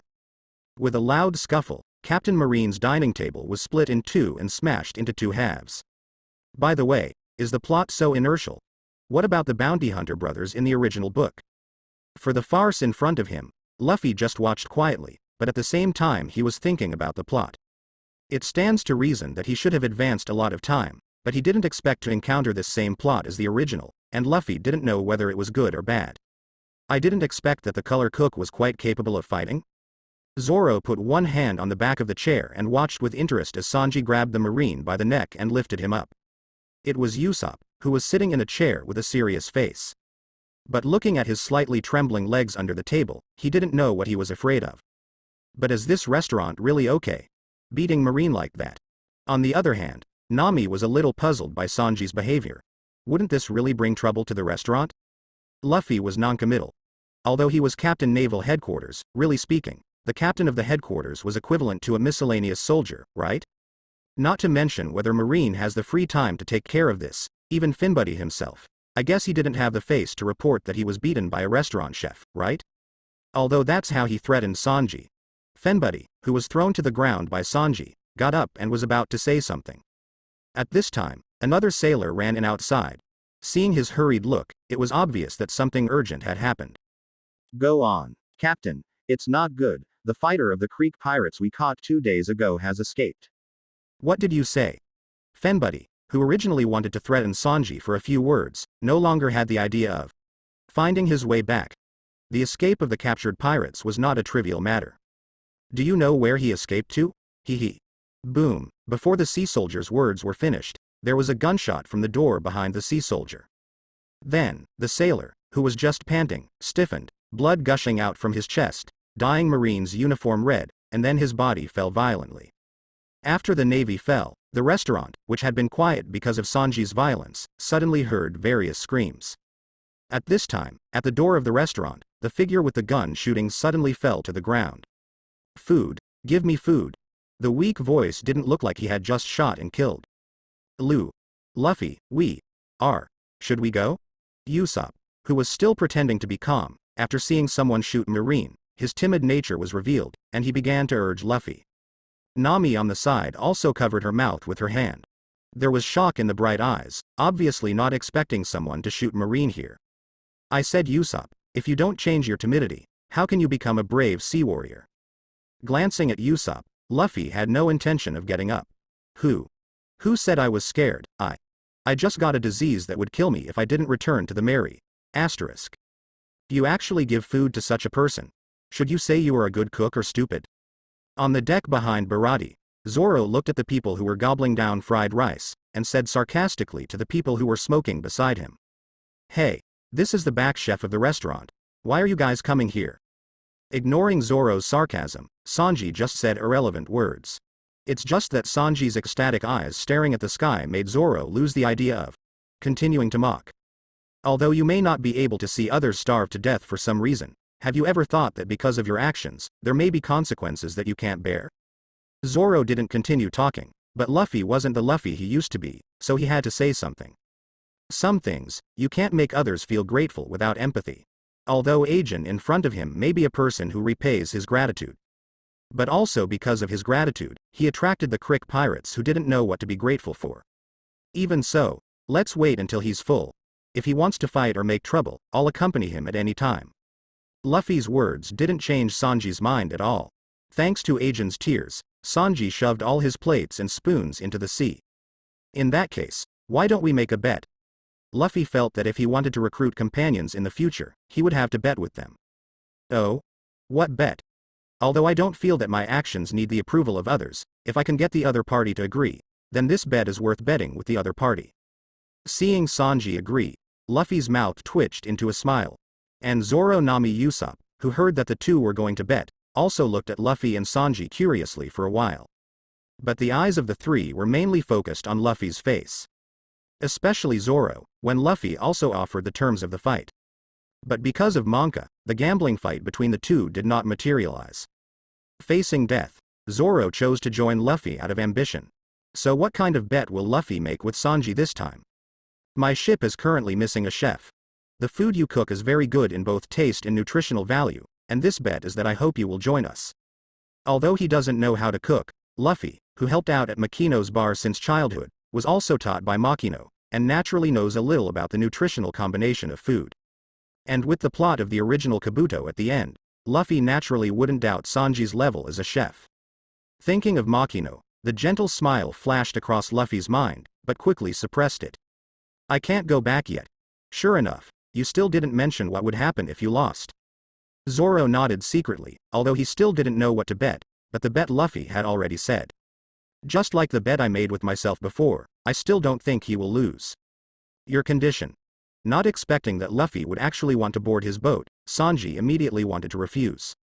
Hearing Sanji's intention to refuse, Luffy interrupted him directly. Don't rush to refuse. Why don't you listen to the content of the bet? Sanji didn't speak, just stared into Luffy's eyes. He seemed to want to see something in those determined eyes. You gave that odd Jin a meal today, and we'll bet that odd Jin will bring his captain to snatch Baratie? Without waiting for Sanji to say anything, Luffy continued. If you think this bet is not good for you, after all, the other party is also a pirate, then I can add a little more and bet on whether you Baratie can stop the group of pirates. Did you underestimate us because we are chefs? Without answering Luffy directly, Sanji felt that Luffy underestimated Baratie. Underestimate. If you think it's underestimation, then it's okay to underestimate it. How about you? Do you want to make this bet with me? Luffy didn't explain much. Looking at Sanji smoking a cigarette, Luffy was not in a hurry and patiently waited for the other party's answer. I promise you your bet for Sanji. Just as Sanji was silent, a breathless voice sounded from behind the closed door behind Sanji. The corners of Luffy's mouth twitched slightly, not so much that this bet was a bet with Sanji, but rather that it was a bet between Luffy and Zap. Just now, Luffy had spotted Zap, who had been standing behind the door. And the second half of this bet was also deliberately proposed after sensing Zap. The purpose is just to let Zap know that he and others have the strength to enter the Grand Line. Hey, stinky old man, do you just want to drive me away? Facing Zep, who suddenly came out of the door, Sanji didn't panic that he was caught, but just cursed at Zep in a flat tone. Whoa. The sudden appearance of Zep didn't startle Sanji, but Usopp startled. Then he yelled again after seeing the other's wooden right foot. Zap ignored Sanji and focused his gaze on Luffy in front of Sanji. Boy, it's best if you can take this guy away, but do you have the strength to enter the Great Route? Zep's eyes were sharp, staring at Luffy without blinking, as if he wanted to see Luffy completely. It's not just about being the strongest. Since Sanji let the man named Ajin go, we'll just have to wait and see. After all, if you lose, I will naturally help my partner. Then you will know if I have this strength. Luffy also responded to Zap's question without fear. Hey, you two, don't ignore my existence. It's up to me to promise to get on your boat. What's the matter with this stinky old man? Seeing the two ignoring him and directly finalizing the bet, Sanji finally couldn't bear it any longer and yelled at the two of them. Zap ignored Sanji's roar, turned around and left after hearing Luffy's answer. And Luffy also turned around, looking at the endless blue sea with some kind of anticipation. Nami, who had been staring at Luffy from the beginning, saw that Luffy ignored Sanji and turned his gaze into the distance, with a strange color in his eyes, and he couldn't help but walk up. What's the matter, Luffy? It was the first time Nami had seen such a Luffy. This look is full of anticipation and seems to be full of fighting intent. It made Nami feel that Luffy at this time seemed so far away. Shaking his head slightly, Luffy didn't answer Nami, just glanced at Zoro slightly. Now that the Krieg pirates are here, Hawkeye, you should be there too, right? Asterisk. Without making Luffy and the others wait too long, the day after Jin left, he came back with a man wrapped in heavy armor and bandaged on his head. However, the man who was being supported by Ajin was completely weak at this time, and his body was almost completely supported by Ajin before he could barely stand. At this time, he was begging the chef of the restaurant with a weak face, hoping that someone would give him a bite to eat. He even pushed away Jin, who was supporting him, and knelt down on the ground. There are still many guests around, but most of them are in a state of fright. This person is. It can't be wrong, it's the one. It's the admiral of the Krieg pirates, the leader of the 5,000-man fleet, Krieg. Is it really him? But how did he become like this? Constant muttering came from the mouths of the guests around. The man who was kneeling on the ground did not show any anger, and still begged the restaurant chefs, including Sanji, over and over again. Luffy looked at Sanji, who was standing among the cooks. I want to see if he will serve up fried rice to fill Krieg's stomach after accepting the bet. Oh, do you want to eat? So do you have any money to pay the bill? A certain big chef among the cooks was not afraid of Krieg's name at all, and was rubbing his hands together to ask Krieg. By the way, your subordinate was kicked out by me yesterday because he had no money to eat. It can be said that this person is also blinded by money. Thinking of this, Luffy glanced at Nami without a trace. As if feeling some kind of malice, Nami looked towards Luffy. Her gut told her that Luffy was thinking something bad. Feeling Nami's silent question, Luffy turned his gaze towards Sanji without changing his face. And seeming to feel Luffy's sight, Sanji first glanced at Luffy, and then walked towards the kitchen amid the dissuasion of the surrounding chefs. Luffy shook his head. All he could say was that character was like that. Even if it can be changed, it is not a sentence or two that can be effective. Maybe only the deep pain will make people feel remorse? Before long, Sanji came out of the kitchen with a plate of steaming fried rice. He brought the fried rice in front of Krieg, who was kneeling on the ground. Eat it, it's hard to feel hungry. Looking at Krieg, who took the plate and devoured it, Sanji didn't leave, just lit a cigarette beside him and started smoking. But Sanji's leisure didn't last long. As Krieg ate all the fried rice on the plate, before everyone could react, he directly hit Sanji in the stomach with his elbow wrapped in heavy armor. Sanji was directly hit by this sudden attack, and the cigarette in his mouth spewed out from the blow. Then he flew out with blood dripping from the corner of his mouth, completely smashing the tables and chairs along the way. Since you're full, it's time to get down to business. I think this restaurant is very good. The appearance is disguised as a restaurant. After approaching the enemy, it will suddenly attack. No one would have thought that the restaurant would be full of pirates, right? Prepare me food for 100 people and get out. I want this boat, and I won't kill you because of your kindness for giving me this meal. Krieg, who had regained his strength, changed his humbly and pleading appearance just now, and was completely bossy and violent. Leader Krieg, you promised me that I wouldn't do anything to this restaurant before I brought you here, you. Akin, who was on the side, obviously did not expect Krieg to go back on his word, and was about to pull Krieg to plead. Yeah, haven't I promised not to kill them? Krieg replied as a matter of course. It has to be said that if he has enough strength, such behavior can indeed be called a hero. But nothing as if, at least in Luffy's eyes, his current behavior is as ridiculous as a clown. It can only be said that the frog at the bottom of the well also has the benefits of the frog at the bottom of the well. At least he can dream to his heart's content before realizing how vast the world is. But as a price, when the world tells him the truth, he needs to use his life to understand. It stands to reason that after seeing the power of Hawkeye, Krieg should restrain himself a little. However, he ignorantly thought that the other party only ate devil fruit to make him lose from the grand line. As everyone knows, even if it is the power of devil fruit, it is not something they can compete with. Even some disasters caused by devil fruit's power are more terrifying than natural disasters. Cough. I won't allow you to take away this restaurant. Sanji stumbled up from the ground, covered his stomach with one hand, and looked at Krieg stubbornly. I already owe smelly old man enough, and he must never let the other party take away the smelly old man's most cherished restaurant. I said, hurry up and prepare food for 100 people and leave immediately, or I will shoot. Saying that, Krieg raised the firearm hidden under the heavy armor in his hand, and threatened the cooks who were still silent. Boom, a sack full of food was thrown in front of Krieg. This is food for 100 people, how about taking him and leaving here? At some point, Zap had prepared the food that Krieg needed. Yer. Red-footed Zap. The first time he saw Zap, Krieg recognized him. But after the initial panic, he seemed to remember something. I didn't expect that behind this restaurant is the red-footed Zep, but before you break your foot, I may still be afraid of you a little bit, but now, the right foot you were good at is gone, and you can play your strength. How many %? Whether my right foot is intact or not, at least I want to go back to East Blue, so what about you? If I'm not mistaken, you guys are the losers of the Grand Line, right? Zap seemed to ignore Krieg at all, and didn't care if his words angered him. And after Zap finished saying those words, there was another noisy chatter from the guests around. East Blue's strongest pirate, the leader of a fleet of 5,000 people, Krieg, actually retreated from the Grand Line. How terrible is the Grand Line? HMPH, my subordinates, I have all the strengths. The reason why I returned it was because of lack of information. I heard that you, Jep, also came back from the Grand Line, so you must have a voyage diary about the Grand Line, and hand it over. I believe that as long as I have your voyage diary, I will be able to conquer the Grand Line called the Pirate Graveyard. It can only be said that ignorant people really dare to say anything. They have already seen the vastness of the world, but they are still immersed in the dreams they weave and refuse to come out. It seems that Hawkeye is not ruthless enough. Asterisk. How are you thinking? I have made a generous decision to let you all live.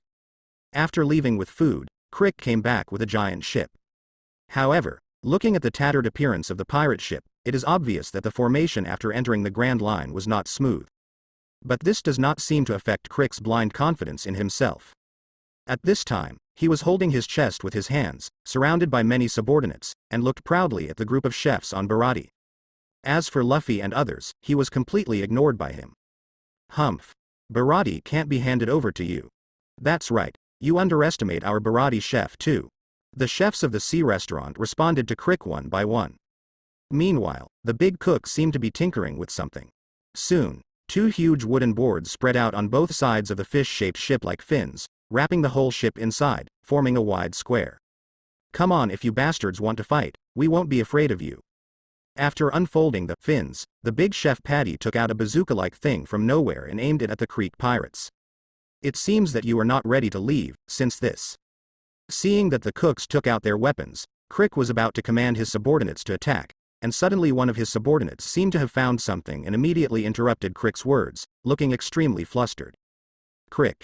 Chief, then. That man is chasing after him. What? Damn it, I'm back in East Blue, isn't he going to let us go? Krieg, who was interrupted by his subordinates, wanted to teach him a lesson, but after hearing the report from his younger brother, Krieg immediately looked in the direction his younger brother pointed. There was also a cold sweat on that originally mighty face. The Krieg pirates, which were still aggressive at first, had turned into a mess at this time. It seemed that he was very afraid of what was about to happen. And it is. Just as the Krieg pirates were in disarray, an invisible attack ripped through the air and swept across the already crumbling pirate ship of the Krieg pirates. The moment the attack hit, the huge ship was split in the middle as if it had been cut open. The hull, divided in two, was dumped on both sides, and the cuts were smooth and flat. And the pirates who were fleeing on the ship, those who were originally in the split of the ship, were also divided into two by this attack like a split hull. For a while, the stump and the broken arm were scattered all over the deck. Then, as the dumped hull slid into the sea, the gushing blood splashed all over the pirate ship and dyed the seawater red. At this time, on the sea not far from the pirate ship, a small boat shaped like a coffin was slowly approaching. On that boat, a figure was slowly taking back a huge black knife and carrying it on its back again. The bloody scene didn't cause Luffy any discomfort. Even Nami is calm because he has seen the cruelty of the Murloc pirates, not to mention Zoro, who has been a bounty hunter all year round. Only Usopp, who has never seen such a scene because he has always lived in a stable village, was shaking his legs and covering his mouth with his hands. The feeling of nausea kept coming up, and then finally couldn't help running to the side, holding on to the railing and vomiting towards the sea. Luffy glanced at him and didn't see anything wrong. Usopp wants to grow up, and sooner or later such scenes will get used to it. How, after seeing the slash of the world's #1 swordsman, do you still have the courage to challenge? Not intending to console Usopp, Luffy just looked at Zoro aside. The eagle-eyed man, the world's #1 swordsman, is really strong. Without answering Luffy's question, Zoro just stared at the figure sitting with the knife on his back. The hand holding the handle of the knife unconsciously was trembling slightly at this time. Not out of fear. There was not the slightest fear in those eyes that gushed with majestic fighting intent. There is only one thing called ambition that is burning. Seemingly feeling the scorching hot gaze here, those eagle-like eyes looked towards Zoro. But after a short pause, he looked at Luffy, who was standing next to Zoro. There was a hint of surprise in those sharp eyes, but it disappeared quickly, and turned to look thoughtfully at the straw hat on Luffy's head. How is this going? That man is. How is it possible? How could such a man appear in East Blue? It can't be wrong, it's him, right? That eagle-eyed man, the world's #1 swordsman. Anyone who has read the newspaper has basically seen this man more or less.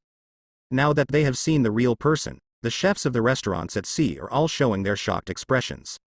No one would have imagined that they would be able to meet that legendary character in East Blue, the weakest place in the world. But apparently there are still a lot of people who don't read newspapers.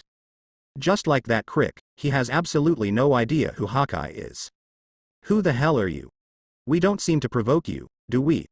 Why are you chasing us? Clinging tightly to the hull that wasn't completely sunk, Krieg finally couldn't help questioning the other side angrily. Just to pass the time, Hawkeye replied indifferently, with Erlang's legs crossed and his hands on his knees. Damn it, to destroy my fleet for such a reason, I will never spare you. Krieg, who could not see the difference in strength at all, raised his flintlock gun and fired just a few bullets at Hawkeye. Maybe not wanting to waste time with Krieg, Hawkeye didn't pull out his knife and bounce the bullet like in the original book, but his head was slightly tilted. The few bullets shot at him were dodged. The undiminished bullets shot into the sea behind Hawkeye, making a few pop sounds. Did it miss? For these people, it is obvious that they do not know the existence of observation hockey, and they just think that Krieg missed the shot. You are demon fruit power, whether it's the previous attack, or whether it's dodging my bullets now, ordinary people can't do such a thing. For things beyond his knowledge, Krieg ultimately blames him on the unknown devil fruit's powers. It turned out to be devil fruit. No wonder it can destroy so many of our ships. If it is the power of the legendary devil fruit, then it's over. Hearing Krieg's words, the pirates who were lucky enough to not have been attacked by the previous slash began to talk about it. As if it was devil fruit's power, they would be able to deal with it. I really don't know why someone like you is willing to follow you, the most powerful pirate group in East Blue. It seems that there are only the largest number of people. Asterisk. Who are you guys? I've noticed you guys before. Are you guys not from this restaurant? It can only be said that although Krieg's strength is not very good, his mentality is indeed not comparable to ordinary people. Even being so taunted by Luffy, he didn't show any anger. It doesn't matter who I am. The important thing is that the weak should also leave the game, right? Although this is not in line with the content of the gambling contract, there are people on my side who can't help it. Seeing that Zoro had tied the turban and wanted to draw a knife at any time, Luffy didn't intend to continue dawdling. You actually call me weak? If I, the strongest pirate leader in East Blue, who command a fleet of 5,000 people, are weak, then what are you? It seems that there are already some signs of anger. Even if he can bear it again, being ridiculed continuously by unknown characters makes this self-righteous pirate leader angry. Little ones, climb on that boat for me and kill them all. I've already given them a chance. If you don't know how to cherish them, then go die. Oh, the pirates who were still alive responded and swam towards the fins that Baratie spread out. Then Krieg himself, at the same time, jumped towards the fins. How? Can you stop my men? Seeing that all the pirates and minions climbed up the fin square, the chefs who were standing also took on a fighting posture. Sanji-kun, maybe our bet is going to be void. Ignoring Krieg's clamor, Luffy looked back at Sanji, who was standing in front of the cooks. Why, are you afraid? Don't worry, these pirates, we will solve it ourselves. Although there was a hint of regret, Sanji didn't show it. No, we're just running out of patience. Luffy stretched out his right hand and lowered the straw hat, those eyes hidden in the shadow of the brim, just like Zoro's wore. Buzz, his eyes condensed, and the silent fluctuations spread out around Luffy, and then quickly turned into a monstrous aura and swept out. In an instant, the world seemed to have lost its color, and there seemed to be only that proud figure wearing a straw hat left in the world. Pat pat, a series of falls to the ground sounded. Whether it was a pirate or a chef, everyone who couldn't bear the momentum rolled their eyes and fell down. Even the rest of the people who didn't fall down were trembling under this powerful wind and couldn't come back to their senses for a long time. This time the release of Conqueror's Haki, Luffy did not hold back the slightest, but went all out.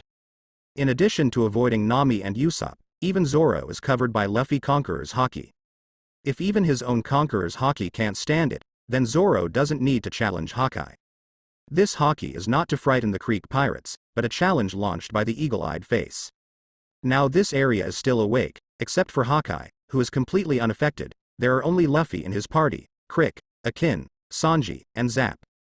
And Krieg and Akin, who were the first to bear the brunt, even if they did not faint, their eyes were sluggish at this time, and they were completely stunned. How is this going? I didn't understand the meaning of what Luffy said before. At this time, I saw the few people standing around, and I didn't understand what happened. Hey, Patty, what's wrong with you? Wake up.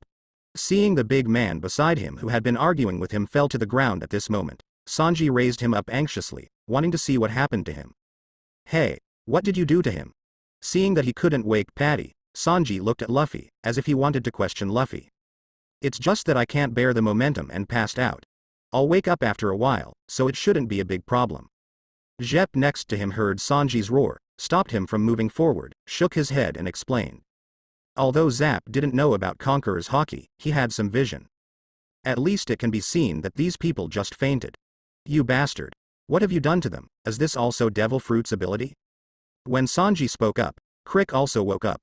Looking at the surrounding subordinates who fell to the ground, he didn't understand at all, and once again attributed the situation to Devil Fruit. The cry of the weak. Hawkeye, who had been parked not far away, finally didn't want to listen to Krieg's nonsense, and pulled out the black knife behind his back. With a wave of his hand, a cyan sword chi burst out, instantly splitting Krieg, who was still standing, in two. I never imagined that in this little East Blue, there is still a young tyrant like you. It seems that my trip is not in vain. I will take your gauntlet. Without even looking at Krieg, who was hacked to death by himself, Hawkeye pointed the black knife at Luffy, and his sharp eyes locked Luffy. Hey! Luffy! Zoro, who had been staring at Hawkeye, saw that Hawkeye's attention was completely on Luffy, but he felt that he was completely underestimated. Then, before that, can we let our swordsman see the vastness of the world? Your Excellency Hawkeye. Luffy has no comment on the idea that Zoro still wants to challenge after seeing the strength of Hawkeye. This is his own choice, and he has to bear the consequences for it. Sad weak. If he is really a swordsman, I can see the difference in strength between me and him without fighting. The reason why he dares to challenge like me is because of his persistence, or as you said, just because you don't understand the vastness of the world. That's for my ambitions and the promise I made with my friends. Not caring about Hawkeye's irony, Zoro just silently pulled out the 3 knives around his waist, posing the 3 knives style he was most familiar with. Hey, Zoro, don't be impulsive, you can't beat that guy. He can split such a big boat in half with a single knife. How can you be an opponent? Luffy, please persuade him. Usopp on the side was still in the weak stage after vomiting. At this time, seeing that Zoro was going to challenge the Hawkeye who could cut through the Krieg pirates with 1 knife, he didn't care about his weakness, and quickly wanted to hold Zoro. Snapped, Nami put his hand on Usopp's shoulder just in time and pulled him. Glancing at Luffy, who was also full of fighting intent, he shook his head at Usopp. Luffy wouldn't say anything like that if blocking worked. Also, maybe Hawkeye's fight with Luffy will be more sinister than Zoro. But Nami knew he couldn't stop Luffy, and Usopp couldn't stop Zoro. The two of them could only pray in their hearts that Luffy and Zoro would not have an accident. Since you want to see the gap between you and me, come on, if you die because of this, your ambitions can only stop there. Hawkeye's figure flashed, and it had already appeared on Baratie's fins, asterisk. What do you mean?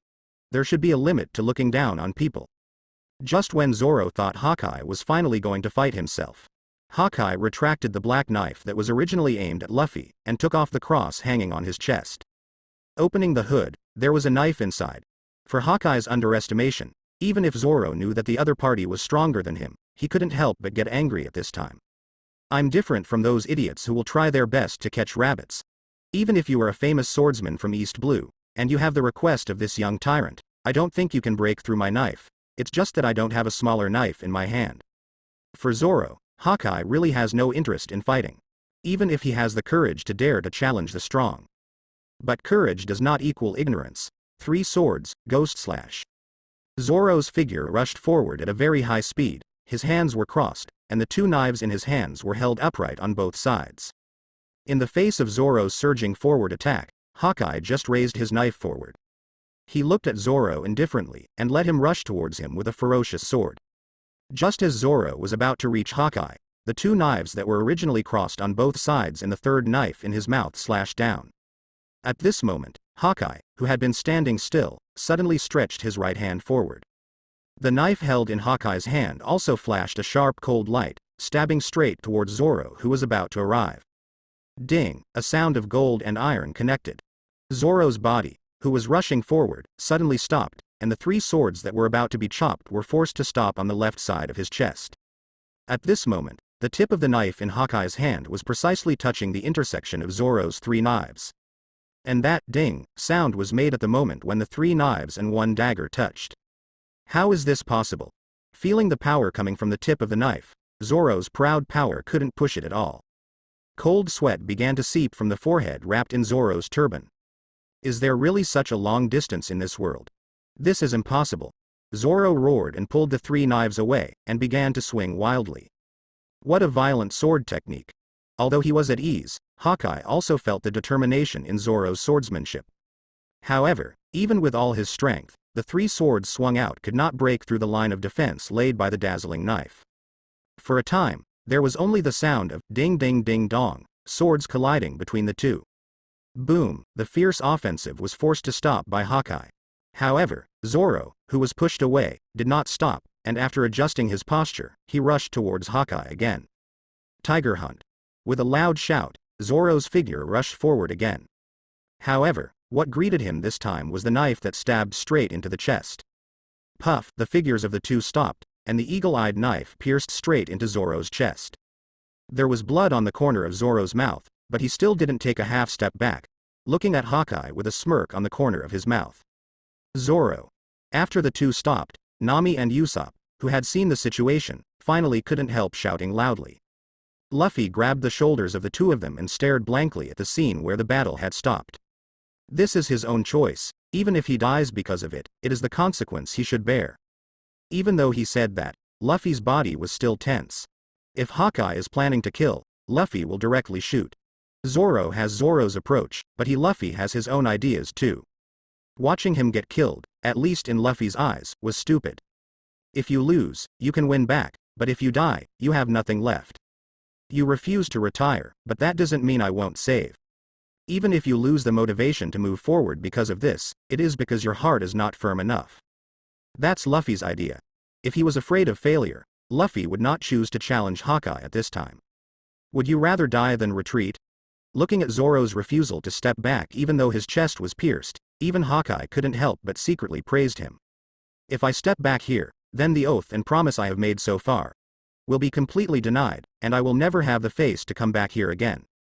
Resisting the pain in his chest, Zoro answered word by word. But your comrade doesn't think so. Clearly aware of Luffy's ready-to-go appearance, Hawkeye said to Zoro. Luffy has Luffy's responsibility. I have my way. He won't speak out to stop my decision, and I won't obstruct his actions. Good determination. Then, I recognize you. Report your name, and in exchange, I will use this world's strongest black knife to defeat you. He pulled out the knife stuck in Zoro's chest. Hawkeye put it back on the lid and put it on his neck. Then he took the huge black knife that he had carried on his back before the battle in his hand. Roronoa. Zoro. Zoro replied, disregarding the injury of his body, and alternated the three knives in front of him again. Three swords, profound truth, 3,000 worlds. The two figures crossed again. It's just that this time it's no longer three daggers and a short dagger, but three daggers and a huge black dagger. Clang. The sound of the blade shattering sounded, except for the word Hedao biting in his mouth. The other two knives in Zoro's hand were directly broken into several pieces. Originally, there was only a stab wound across the chest that had been stabbed by the knife before, and the blood soon stained the white shirt red. So, is this the strength of the number one in the world? Zoro threw away the daggers in each of his hands. At the same time, he removed the word Hedao from his mouth and put it back into the scabbard. I lost. Zoro, who withdrew the word Hedaoyi, opened his hands and faced Hawkeye directly. Doing what? Looking at Zoro with some puzzlement, although there were some vague guesses, Hawkeye still let him speak. The sword in the back is the shame of the swordsman. Blood dripped from Zoro's mouth, but a proud smile still drew out. Well said, I remember you, Roronoa Zoro. My name is Dracule Mihawk. Now that you have recognized the vastness of this world, then move on. I will always be in that position waiting for your arrival. You get stronger, Roronoa. Zoro. Hawkeye didn't shoot immediately, but looked at Zoro with approval. Let's save this knife until you and I meet again. You don't want this knife to be blocked by others, do you? Next, watch my battle with the young tyrant carefully. In this way, you may be able to get to know the world faster. Usopp. Zoro will be yours. Looking at Zoro, who finally fell backwards after hearing Hawkeye's words, Luffy explained to Usopp, who couldn't bear it any longer. Asterisk. Watching silently as Usopp carried Zoro back to Luffy's side, Hawkeye didn't take back the black knife in his hand. Those sharp eagle eyes took a deep look at Zoro on Usopp's back, and then turned their attention to Luffy, who was still standing there. To be able to get the approval of that eagle eye, it seems that you are not a simple kid. Just when Usopp was carrying Zoro past Sanji and Zap, looking at Zoro who was still awake, Zep praised Zoro with some emotion. Why do you want to take that attack? If he did it directly, you might already be dead. Unlike Zap's admiration, Sanji didn't understand why Zoro was so persistent. Because of my ambitions, I will not allow myself to step back. Even if you lose your life because of it. Even if you lose your life because of it. It's stupid. Here, this is stab wound medicine, put it on him, don't die here. With a whisper, Sanji threw a bottle of ointment to Usopp. Sanji didn't speak anymore. Did he think he was stupid? Maybe a little bit, but more of it was his admiration for his willingness to die. Luffy. Looking at Luffy, who had been silent since just now, Nami was a little worried and wanted to say something. Obviously Zoro is already so strong, but he was beaten by the man called Hawkeye with a toy-like knife without any resistance. Even though he knew that Luffy might still have hidden strength, Nami still had a deep worry in his heart. Don't worry, Nami, I'll be fine. Seeing Nami's worried expression, Luffy patted her on the shoulder to comfort her, then took off the straw hat she was wearing on top of her head. Keep my hat for me. With that said, Luffy pressed the straw hat to Nami's beautiful long orange hair. Feeling the warmth of the straw hat on his head, Nami's heart seemed to calm down. Hey, do you want to be the same as that green algae head? Do you have to be chopped to death before giving up? Seeing that Luffy, who had taken off his straw hat, seemed to be preparing to fight the man named Hawkeye, Sanji only felt that this world seemed to be no longer the one he was familiar with. Why are there so many people who are not afraid of death all of a sudden? Although the bed is void, you can still consider whether you want to accept my invitation. Then, let's limit the battle to this one, and tell me the answer after the battle is over? Luffy said to Sanji without looking back. You guy. Sanji stared blankly at Luffy, who was walking towards Hawkeye, not knowing what to say for a while. I kept you waiting, Your Excellency Hawkeye. Luffy, who stood in front of Hawkeye, didn't shoot immediately. There's nothing wrong with it. It's a boring journey to pass the time. It's better to say that I can meet a tyrant like you in this East Blue, but it makes me happy. I didn't care about Luffy's previous actions. It would be better to say that Hawkeye also wanted to see what Luffy was like. That couldn't be better. After speaking, Luffy and Hawkeye stopped talking. A dignified atmosphere formed between the two, like the tranquility before the storm, which made the few people watching the battle from a distance feel suffocated. Just when the people watching the battle were about to be unable to bear the oppressive atmosphere between the two, Luffy, who was standing still, moved first. I saw Luffy flick his right hand and hit the air out of thin air.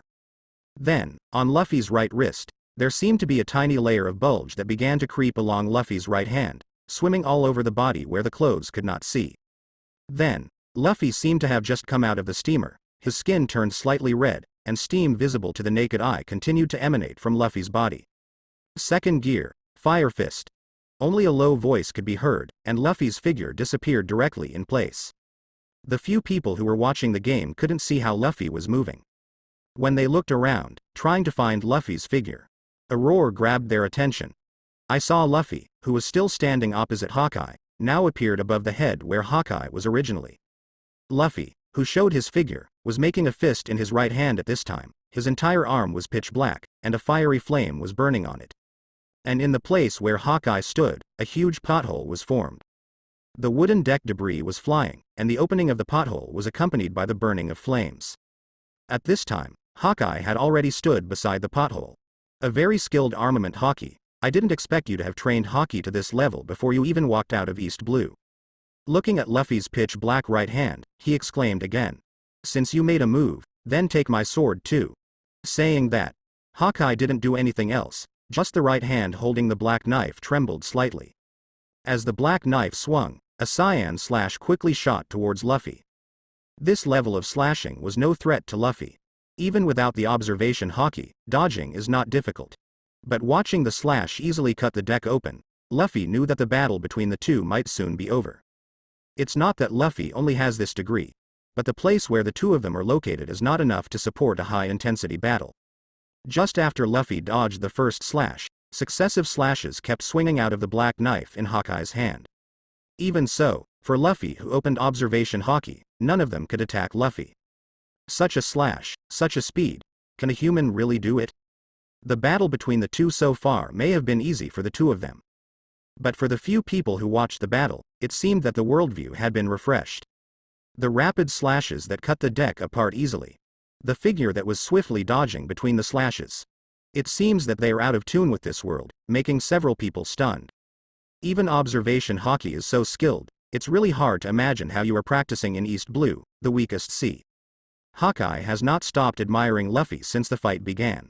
Even if he only used a few points of strength, it is obvious that he did not use all his strength to see the other party's ease. Towards the peacock. Said to be facing the peacock, it was nothing more than using the fire fist gun with both hands, and then continuously punching in combination with the attack method of the machine gun.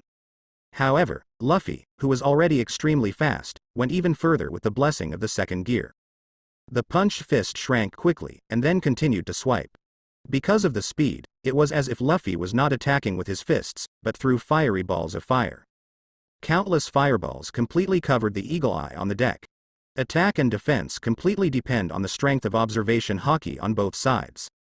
But obviously Luffy with full speed in second gear failed to attack Hawkeye, which also proves that the current Luffy observation haki is not as good as Hawkeye. As Luffy's fire fists were all dodged, the fire fists that hit Baratie's fin deck. The texture of the deck couldn't resist the impact of Luffy's fire fist. With every punch, a large pothole will be smashed, bringing up swirling sawdust. And as the machine gun-like fire fists continued to pour out and Hawkeye kept dodging and moving, the half-deck where Luffy and Hawkeye were located was completely destroyed. As their bodies flickered, they both stopped on the other half of the deck at the same time. Looking at the burning deck wreckage, Zepp, Sanji, and Zoro were completely speechless. And Usopp has been mumbling in his mouth how awesome. Only Nami, although Luffy has not been injured so far, and has basically maintained an offensive posture, but Nami's worries have not diminished. It's not going to end like this. This deck can't support our battle at all. Luffy looked around at the messy deck on the other side, which had been destroyed by the two of them, and said involuntarily, "How? Are you going to stop here?" Hearing Luffy's words, Hawkeye also looked around, but he didn't care at all, just asked Luffy if he wanted to continue. "If you stop here, isn't the purpose of my challenge to you completely in vain?" Luffy answered without hesitation, but it would be a waste of time to continue like this. "Oh. What are you going to do then?" Hawkeye was not surprised by Luffy's persistence. For people like Luffy, he would not give up something easily. "The next attack you send, I won't dodge it anymore." Luffy looked at Hawkeye seriously. If he just avoided it, he would not make any progress. Even observation haki wouldn't make much progress against such an attack. But resisting the attack is different. Not only need to use observation haki to judge the strength and direction of the attack, but also use armament haki to resist. Once he makes a mistake in some way, Luffy is likely to be seriously injured or even killed by Hawkeye. "Interesting. Since you want to test your limits, why don't I accompany you to practice? I haven't seen anyone interested in me for a long time. I didn't expect this trip to East Blue, but I met once. Too interesting, very interesting." Hearing Luffy's words, Hawkeye agreed without hesitation. Even without the relationship of Shanks, Hawkeye decided to meet Luffy's request once. "As early as when I saw Luffy, as an old friend and rival of the red-haired Shanks, I discovered the straw hat on Luffy's head. Coupled with the boy he had talked about when he met Shanks before, Hawkeye immediately recognized that Luffy was the boy Shanks was talking about. Seeing that the old friend's favored person was so good, Hawkeye glanced at Zoro, who was looking at the two in shock, and suddenly had the idea of accepting an apprentice. But at the moment when this idea appeared, Hawkeye snuffed it out. What Zoro lacks now is not the professor's master, but the real battle with strong opponents. And letting him stay by Luffy's side and constantly challenge powerful enemies is what he needs most at this stage. If that's the case, then you have to pay attention. Having said that, Hawkeye's original posture of holding a knife with one hand was changed to holding a knife with both hands. After seeing the dark armament Haki appearing in Luffy's hands again, he slashed with black knives without hesitation. The staggered slashes are more solid and faster than the slashes from the previous casual slashes. And watching the two fight again from a distance, and Hawkeye changed from holding a knife in one hand to holding a knife in both hands, Nami's already worried heart raised his throat again. Even if you don't know swordsmanship, you know that the strength of two hands is definitely stronger than that of one hand. Faced with a slash that was much stronger than before, Luffy's expression remained unchanged. All the armament Haki, which was originally covered in the hands in case of emergency, flowed to the right hand, making the right Haki stronger. Then his right hand slammed out. The invisible air was suddenly pushed out by the fist in the second gear of this blow, hitting the slashes like an air cannon. The air cannon and the slash collided in the air, and the airflow generated suddenly spread. The formed gust of wind swept away towards the surroundings, and finally, the attacks on both sides were eliminated at the same time. The moment the air cannon and slash disappeared, the eagle-eyed black knife slashed again. A more solid slash came straight at Luffy. There was only one slash this time, but it felt more dangerous to Luffy than all the previous slashes combined. Fortunately, the strength of the slash is still within the perception range of Luffy observation Haki. But this seems to be the strongest attack that Luffy can call armament Haki so far. If Luffy's Haki can't break through, then Hawkeye's next attack, Luffy, may not be able to resist. Third gear, Shishong. There was no time to think about anything else.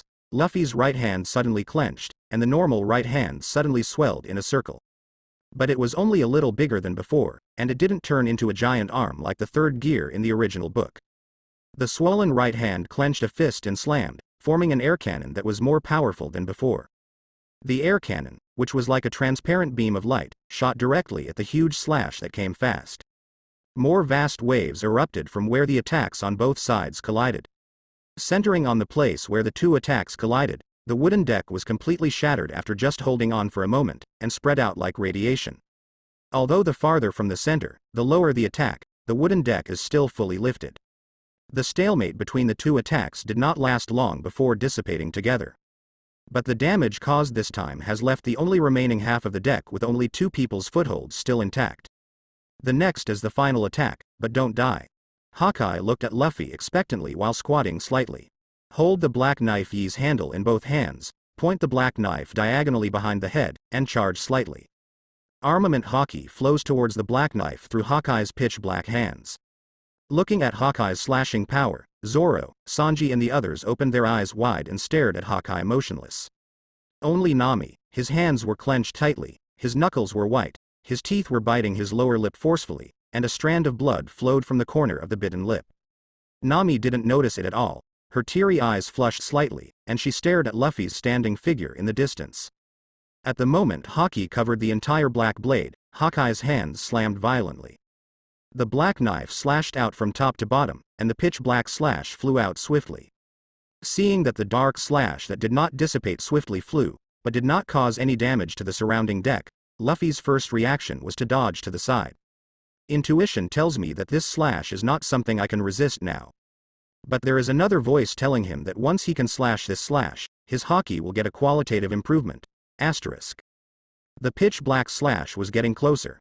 At this time, Luffy seemed to be completely unconscious, his eyes were closed, and he stayed in place as if waiting to die. Not far away, Nami couldn't hold back anymore. Tears kept falling from his cheeks, his hands covered his mouth, and his eyes stared at the motionless Luffy. Luffy. Zoro, who was resting on the board, couldn't help struggling to get up. Road Luffy. Usopp, who was already shivering by the attack of the two, was even more alarmed when the last attack was about to hit Luffy. Meanwhile, Sanji and Zep on the side were also nervously looking at Luffy with their eyes closed. Boy, don't die.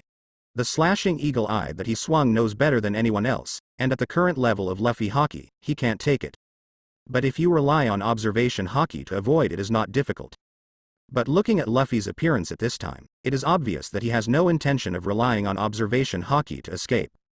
Hawkeye could see that he wanted to use the pressure of this slash to break through his Haki, so as to defend the slash he swung head on. Although it's a little risky, once you succeed, your name will soon be known in this vast sea.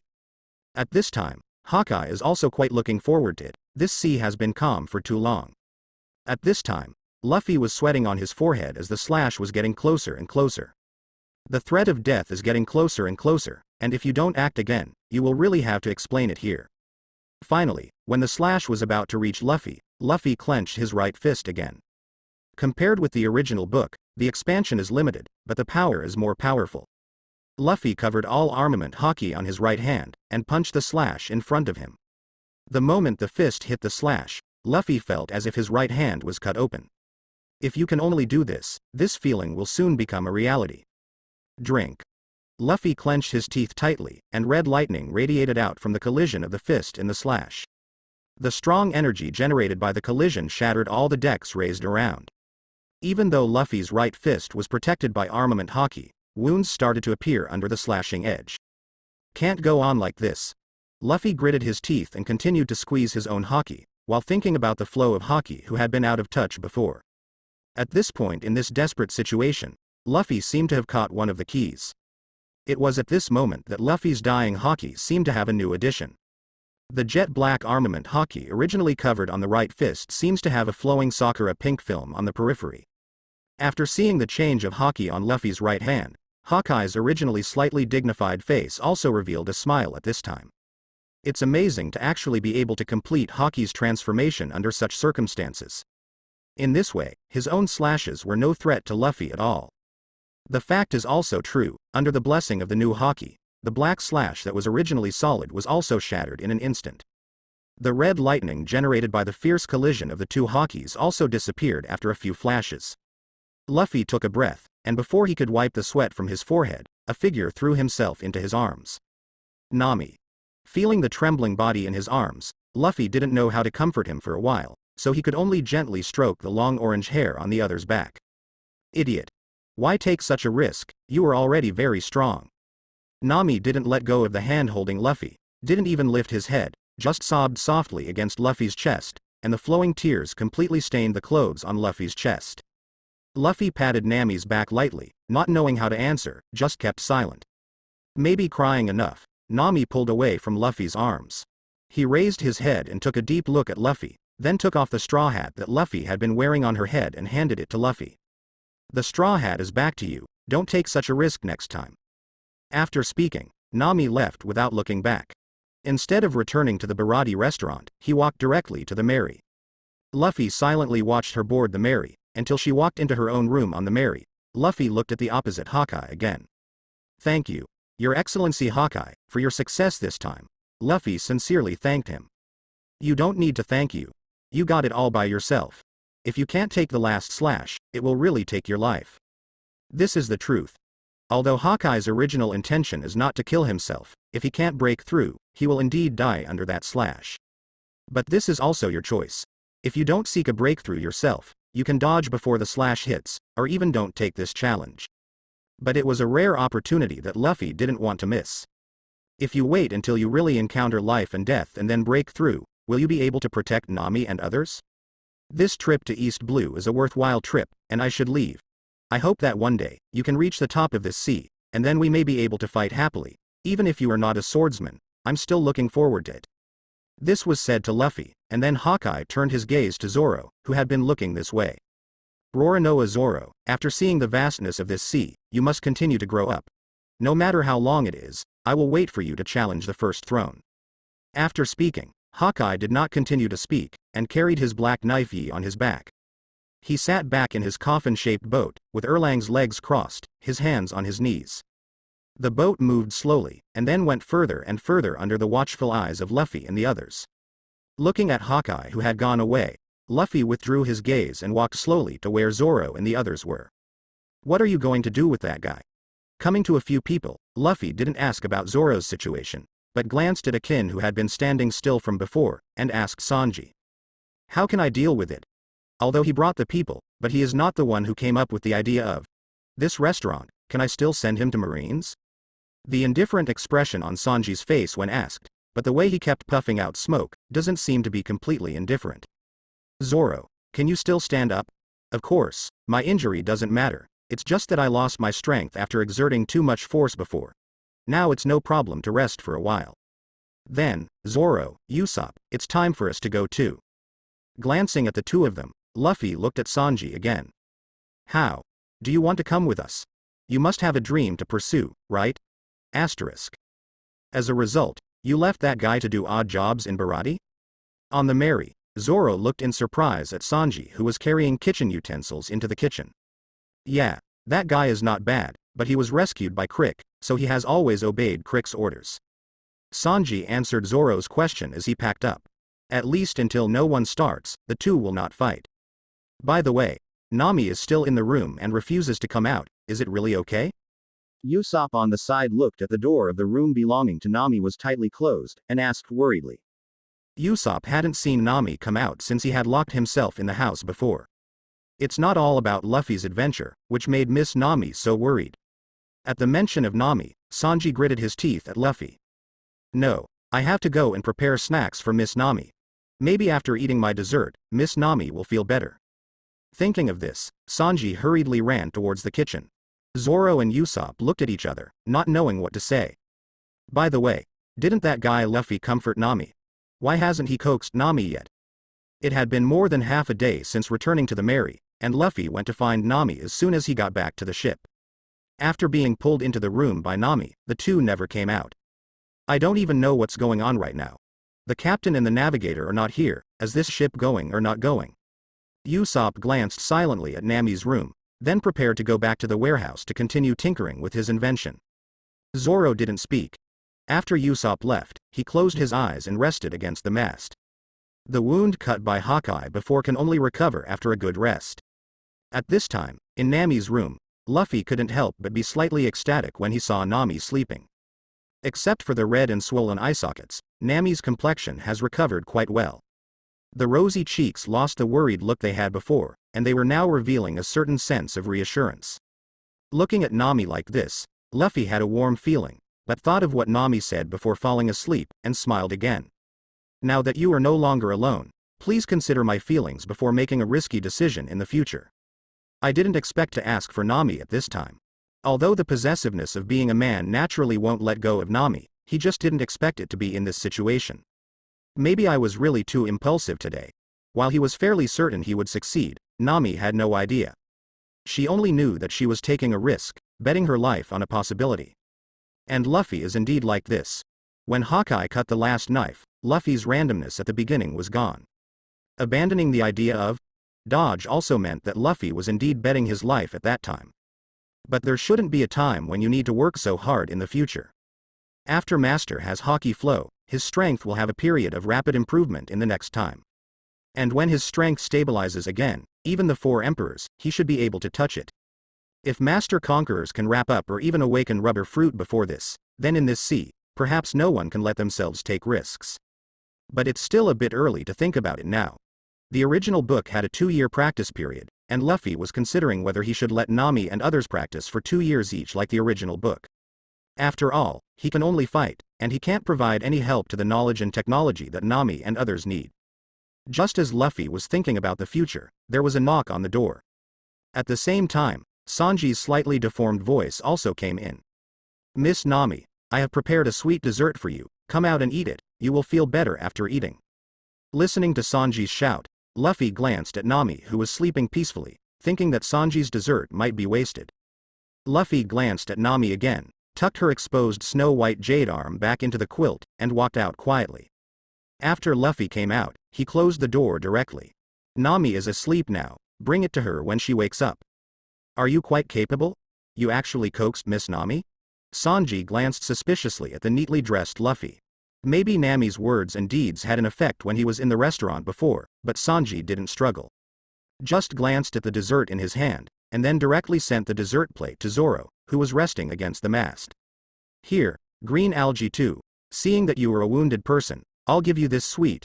After Miss Nami gets up, I'll make another for her. Zoro, who had closed his eyes and rested, opened his eyes and looked at the dessert handed in front of him, but accepted it unceremoniously. So Luffy, shall we go now? After seeing Luffy finally come out, Zoro asked Luffy while eating dessert. Let's set off tomorrow. Your injury needs to be repaired, and Nami needs a good rest. After a pause, Luffy continued, And the next stop is the last stop before entering the Grand Line, and I'm going to explain Hawkeye to Sanji and Usopp before entering the Grand Line. Hawkeye. Is that how you made the pirates and chefs faint before? Hearing Luffy talking about Hawkeye, the first thing Sanji thought of when he was named was that Luffy just glared at it before, and the chef of the restaurant and the pirates of the Krieg pirates all fainted. As for what Hawkeye said after the fight with Hawkeye, Sanji didn't notice because he was shocked at the strength of the two at the time. That is indeed a kind of Hawkeye, and I will tell you all about it at dinner time. So Zoro, after fighting Hawkeye and watching my fight with Hawkeye, do you have a clearer understanding of Hawkeye? And the slashes that Hawkeye made? The Grand Line is different from the Four Seas. Although there are not many strong people like Hawkeye, there are quite a few strong people at the second level. I hope you can master Hawkeye and Zon Iron Realm as soon as possible before entering the Grand Line. Luffy looked at Zoro seriously. Fighting was the fastest way to improve his strength. I believe that Zoro will definitely gain something from this duel with Hawkeye. I've reached the threshold of iron slashing and armament Hawkeye. Maybe I can become master in a few days, but observation Hawkeye still has no clue. After eating the few desserts left in one bite, Zoro replied with burning eyes, the empty left hand stretched out, and an inexplicable aura was flickering. This matchup really benefited Zoro a lot.